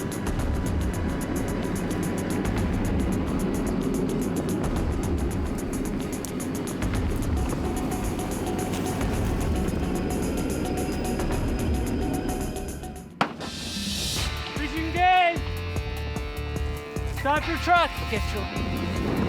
On foot, the wardens can't stop the driver. He races away, not knowing a second security team has him pegged.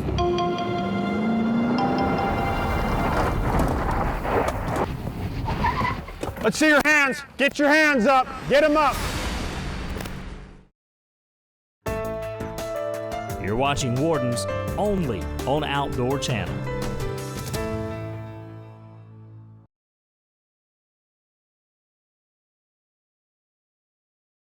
Welcome back to the Wardens Roundtable. We're talking with Montana game wardens, getting behind the scenes insight into their daily lives. John, we did something that we really never did before, and we actually went on a horse patrol. And there was a reason for that patrol, and because there's been problems in that area. Right. And I noticed in the very beginning, you loaded up a shotgun. Yeah. This is for protection, actually. I've been up here before, and it's just nice to have a long gun. The wardens had received a tip that they could discover a few hunters who do not want to see the law. You know, the original reason that we went into that, into the crazies up there is last year we had a Forest Service LEO that had actually an armed confrontation with a gentleman. And it was somebody that I dealt with a couple years before that, in fact, had a case with them, and I got word that he was back. You know, so when we started into that deal, we kind of knew that there was a potential when we were riding in there, we were going to come head on with this guy. And we did. He was actually the first person we came in contact with that day. You know, that's got to be an elevated feeling. You know, we rode away from that guy. Kind of what was going on in your mind? Truthfully, you know, when we rode away, and the contact was good. He had a guy with him, of course, that had a bird license at 8,000 feet, you know, wasn't elk hunting, and he had the right to be there, so we treated him as a regular contact. But when I crawled back on that horse, we had about 400 yards of open country to go by, and I had my back to him the whole time riding out of there, and I thought, if he wants me, I'm right here. Yeah. I mean, it would be nothing. I kept looking over my shoulder, but it was uncomfortable, let's just put it that way. As a game warden, you guys got to really pay attention and be on your game. We ran into a guy on the trail. He told us one story. We run into a guy with another out down. We get to the camp. We don't know they're all associated at that point. Right. But we heard these same stories. We went and had lunch. We come back, and now all of a sudden, what happens? We bail into it. In fact, you know, we went and had lunch, and I think everybody that left when we made the first contact into that camp, everybody knew something was wrong. I mean, we left there going, what'd we miss?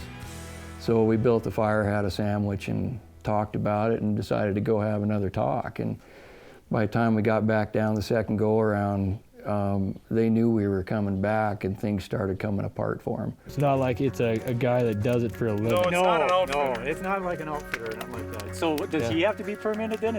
Are we doing something illegal there? He would have to be permitted. He would have to be Yeah, permitted. I mean, because honestly, I have legitimate outfitters up here. Okay. Warden Lasovsky discovers the man who hauled in these hunters is operating illegally without an outfitter license.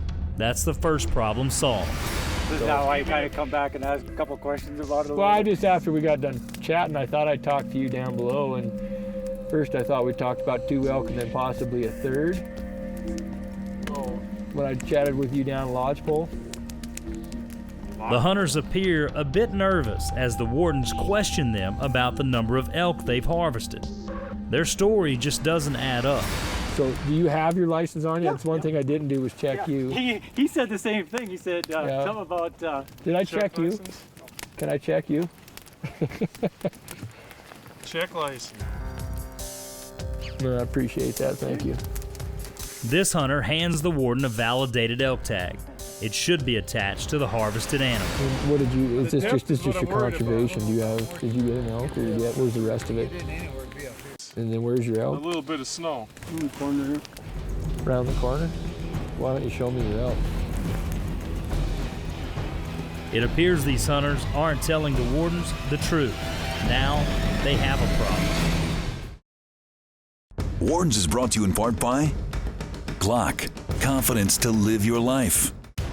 Up on Montana's crazy mountain range, state game wardens try and get the truth out of a group of suspicious elk hunters.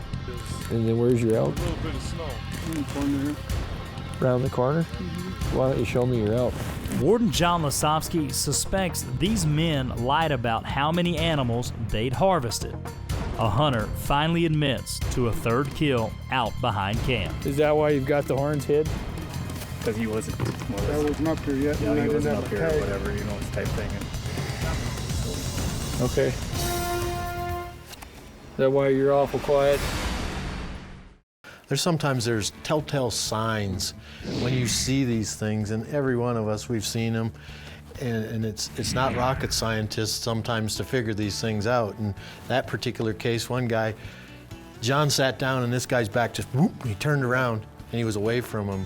You know, and I know there's things you've told me that how you pick up on these things, you know? Yeah, you bet. It's you know, there's some training that you can take for that, but a lot of it is just from experience, you know.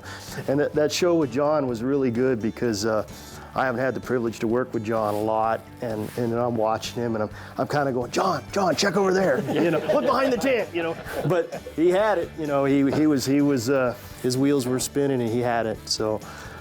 It is, you know, whether you just watch a guy's body language or how he says things, you watch all that. And sometimes you can tell just by the tone of their voice. Absolutely, or they won't look at you. Yeah. They'll look down or they'll look away. Right. You know? No, I don't know anything about that. Speaking of that, yeah. Brian, we had a really fun one too this summer. We were checking some fishermen late in the evening. Instantly, you knew he was lying. And sometimes if they just tell you the truth, it's not that big a deal. And that particular day, the license system was down. That's correct. And this guy was just going on and on and on. What's in here? Okay. You don't have any guns or anything in there? No. Okay. But you don't have any fish or anything in there? Okay. So you went fishing today, right? Earlier today, yeah, but it was like... Okay, have you handled any fish today? They're fish. The more the warden questions the man, the more his story doesn't add up. Here's the deal. Yeah. I'm a really fair guy. Okay. Until you start lying. Okay. Don't lie to me. Okay. Just don't do it. Here's what I want to know. When I'm driving down the road, are you sure you didn't grab your pack and run up on the hill? Grab my pack and run up on the hill? Yeah. When you repeat something, you know what that means to me? Right. It means you're lying. Okay, I asked you a question, and I'm getting tired of you lying. Okay. I asked you to be honest, and I told you if you're honest that I was going to be a gentleman with you. When I'm driving down the road, did you take off up the hill? No, I was walking up and down the road because I couldn't really fish. Okay, I know you weren't doing that because I've been up and down the road all afternoon, and I have not seen you at all. Okay, I must have been down on the bank or something. Okay, we weren't with you. Okay. We would be guessing where you are. Mm-hmm. You should know where you are. Where were you? When you run into that, what goes on in your mind? You know, you're thinking to yourself, why won't this guy give it up? That's really important. It's why would an average member of the public lie to a law enforcement officer? And there is a percentage of people that will do that, and those are the percentage of people that we pay attention to. And there's no reason for him to lie. And if he's lying, he's hiding something. And in this case, his friends, you know, not only pressured him into going fishing, but they also lied for him, which made it even, you know, harder to figure out. The guy was just embarrassed. He'd had a tough week. He did everything in his power to get a license, and I believe him. And that's why, you know, we gave him a break in the end. But I went through that process to make sure that he would know that the next time he tried that, he would get taken all the way to the carpet on it. Yep. And you know, people say, well, you were a little harsh. Well, trying to break a person out of a lying, or trying to get them to come back to reality, sometimes you have to be a little bit blunt. And I don't get paid to be his friend. I get paid to protect a resource, and I hope I make friends along the way. But to break him out of his lie and to make sure that he knew absolutely that I didn't believe him, in order to move on from that contact, that's something that had to be done. How many poles do you have? I have 3. Okay, why are they all laying right here? Because I couldn't fish, and I just threw them up here. Okay. Jesus, Randy. I mean, okay, so you got a fresh worm on there. Okay, and you got a lure on there. So did you have one in the water and using the other one at the same time? No, never more than one pole at one time. No, I want to know where your fish are too. Okay, there are no fish. When are you going to tell me that you got scared and threw these up here because you saw me and you didn't want to get in trouble? Because we're not done until you do that. Because I need to know if you're an honorable individual that's going to tell me the truth. Okay, whatever. I threw them up there a while ago. I don't remember how long ago it was, but it was just recently a while ago. Okay, is it because you saw me, the game warden? Yeah, basically. Okay. When you have to ask somebody every particular question to get them to answer, something's wrong. Yeah. We, as game wardens, don't write a guy a ticket for blowing a stop sign or catch him speeding. We usually, when the crime is over, we have to work backwards from that crime. Sure. And that's where I think if somebody said, well, what's the difference between a game warden and a police officer? Well, we really start at a crime and work back to a suspect. Right, if you're not there and you're trying to piece everything together, that's how you have to do it. And like Brian said, if they lie to you, you got to go through the process, the whole thing. You got to know the questions to ask, when to ask them. Just keep going. You got to put it all together. It's a puzzle. You got to ask those questions. Sure. And that's why he did it. I mean, did you really find it odd that his fishing rods were on the other side of the road, halfway up the mountain? I mean, definitely not normal behavior. Fish don't live up there. So, I mean, and he never. I'm not even a biologist. I can tell you that fish are not going to be on that side of the road. We're going to check the fishermen. You guys catching any? Right away, Warden Bill Copen spots a boat and instantly finds a problem. I'll just come around if you can get your licenses out. I got mine as well. That's not a good spot for it. Yeah. How about you? You're looking kind of paralyzed. Oh, me? Do you have yours? Of course I got You don't, do you? Bill he's a crazy one. He's fun. He's very good at his job. We all have nicknames. But poor Bill, he pulls up on his boat and he says, ask him about fishing licenses. Right, I saw that. 3 out of 4 people don't have a license. You guys need to figure this out. Bill, he could read that instantly. Oh, yeah. Didn't he say, you look a little paralyzed? Yeah. And what he meant by that was, you don't have a license. And I think if you watch that episode, which I'm sure you have it, he just called it out. He says, you don't have a license, do you? And, they had that deer in the headlight look like, what do I say? I don't want to give up the ghost that easy or that quick. But Bill is a veteran warden, and I've been his captain for several years. And that was cool to watch because he was polite, he was jovial. And when he left, I think they were going to buy him a chicken dinner. Exactly. Winner, chicken dinner. It's a $135 bond. Oh, there's no way I'm going to pay. You don't have to. You're going to court, you said. Oh, yeah. I put down I did not receive it. Now, if you guys... Oh, man, now see what you made me do? I didn't even put my hardcover under that, and now that one's going to have your name on it. You got to have 2 now. Oh. I have to give you 2. Hey, I think I seen this guy when we ate at that place. Steve, remember? Oh, at the coop? The chicken coop. Yeah. Oh, that's what I'm wondering. Where did I see him? How come you guys didn't offer to buy my chicken? I know people. Okay, another question for you, sir. Where's the fish at? Where are they biting? Oh, well, you got to go get a license before you check that out, buddy. Up there by the weeds. If you hit those weeds with those crankbaits you had, be in the deep water, hit right at the edge and reel out. They'll come out. You're from Minnesota, man. I shouldn't have to tell you that. I mean, I just don't know this pond, you know. It's kind of, this pond? Now, come on. You're offending me calling this a pond. That's a lake. It's a lake. You're in Montana now, buddy. All right, you guys.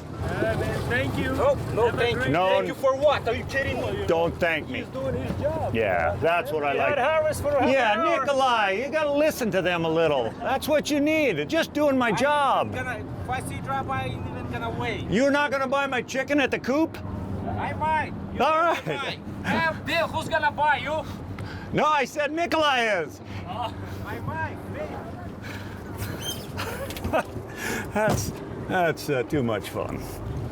You know you have it figured out in your district when you got people buying your dinner. Yeah. Well, that's important you bring that up. If you get the bad guys and you treat them right, down the road, that's going to come back to help you out. Yeah. And I mean, you might walk into a restaurant and sit down with your wife and get in the Donnybrook and then have a guy come in and save your butt that you had written a ticket to, but you treat him like a gentleman and you treat him professional. And unfortunately in this job, at times, you guys brought it up, is that you actually have to tell people they're lying. And that's not the society way of doing things. You're stepping outside of that. And you have to be careful because you can make people really upset, but at the same time, it's really the only way to get to the bottom of what's going on. And you try to do it professional and hope that you can leave with a handshake. Sure.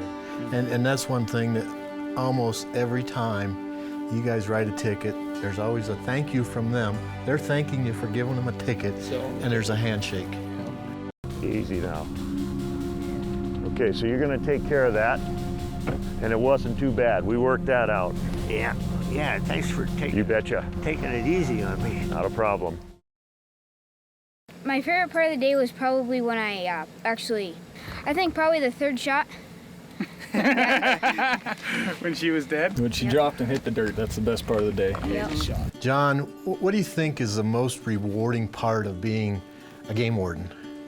I think it's when when you're out in the field and you finally meet that hunting camp that's got a couple of kids in it, the 12-year-old, the 14-year-old, and you reflect back a little bit and think, geez, I was there not too many years ago, and you actually have the ability to have a positive influence on, that particular situation and maybe pick them out of the crowd versus checking a license. You pick them out and have a conversation and maybe try to leave an impression. When they're all done, they felt like they got to, be part of the bigger deal. Yeah. Well, the morning started off pretty slow, but things picked up. We drove by here and saw a lot of action, and we ended up getting this one. Yeah, pretty exciting, real exciting. To see these kids or to see some 80-year-old guy on his last elk hunt or whatever it may be to be successful, that's more important than catching a bad guy. I mean, for us, we get a lot more out of that. Sure. But we'll catch the bad guy to make sure that will continue down the road. That was the last. Well, I hit her here and then I went right through there. And the second shot, we had come down to get away so she wouldn't see us. And then she kind of got up. Of course, all the guts were hanging out the bottom of her, but she got up and started moving. I just shot, I missed. But yeah, it's not a miss, it's a warning shot. Yeah, that's right. what was that, a warning shot? Yeah, something's happening. What is that? Me and my dad sighted this gun in. We do all our own hand loading for it. This is a Savage Model 11 and 308 Winchester. It was used to kill my antelope. It's been a good gun. Well, I would say, if you decide not to shoot, it's always a fun hike and it's always beautiful and it's always nice out here in Montana. We get to see when things happen, how bad it can be and how good it can be. But if this job wasn't personal in some respect, we probably wouldn't be that good at it. And how important is the landowner relationship? Critical. And and you talk about a district that's a standalone district and you're the only guy that is kind of the face of the department when you're out here, and how you treat your landowners is absolutely critical. There wasn't anything that you can get done enforcement-wise without their help. I mean, if you come into a district and you don't take that into consideration, you're not going to go very far. It's 70% of Montana is privately owned, and you better figure that out in a big hurry. Sure. Absolutely, yeah, it's key. I mean, being a game warden, you need to have those relationships, whether it be for, they're telling you, who the bad guys are, who what they're doing, or whether, let's face it, a lot of them, they raise a lot of the wildlife, and we're that conduit between the sportsman and the landowner. And sometimes those two groups butt heads, and you got to make sure that you're doing your best as the game warden in your district to try to bridge that gap. So we got some hunters that shot a deer where they had permission. That deer eventually got over onto you, and they actually drug it out across part of your property. They hadn't contacted you. Something like this, the law says you have to have permission to hunt. That includes retrieval or crossing private land to hunt. But it's kind of up to you, whether you want a ticket wrote or what you want me to do with this. I wish they would have contacted me and asked me about four-wheelers and stuff like that. Sure. More than likely, it's probably just an honest mistake on their part. But I wouldn't mind shaking the tree pretty hard with those guys so they don't cross over or tell their buddies to come in here and push the boundaries. Well, I'll go back. There's one guy in the group I haven't checked yet. Look at his license, and we'll visit about the kill site and stuff, verify that this is their kill site, which I think it is. All right, Rick, I'll talk to these guys. You didn't want me to cite them is what I gathered, so take care. People probably think it's tax dollars that fund a game warden, and it really isn't that. What funds FWP? I think that's a great American story in the fact that, there are a lot of people out there that want to preserve or protect nature. And the real story is sportsmen of the United States of America have saved wildlife because it's their purchasing of licensed dollars, whether it's to hunt or fish. And for game wardens, in most states, it's not that we're government employees and their tax dollars pay for us to go out and do all these things. It's the hunting and fishing public that pays for us to be out there. They're paying for us to be out there to monitor them and to protect their wildlife. So every time somebody buys a license, it helps pay for us. Just because we got that patch on the arm and that star on our chest doesn't mean we don't pull our pants up the same way as they do every day. That's right. Big thing for me is when I focus, when I get done with work, is my wife and my kids and my grandkids. I mean, that's my focus. And without them, you don't have anything. And they do put up with an awful lot. That's the big thing. We're very specialized in what we do. People don't understand it, and there's kind of there's a fence between us. Until people climb over that fence or we jump over and grab them and talk to them, there's always going to be that. But this show has broke down that barrier and helped out a lot. And people will come up to us, and I think that they need to keep doing that. And come up to us, talk to us, work things out, talk to us about anything that you want, because we get paid for it, and we enjoy that part of it. It's been a really fun deal working with all these game wardens. We want to thank every one of you again, and especially our viewers, because without the viewers, we wouldn't have the show. So we want to thank you as a viewer, and we'll see you all next year.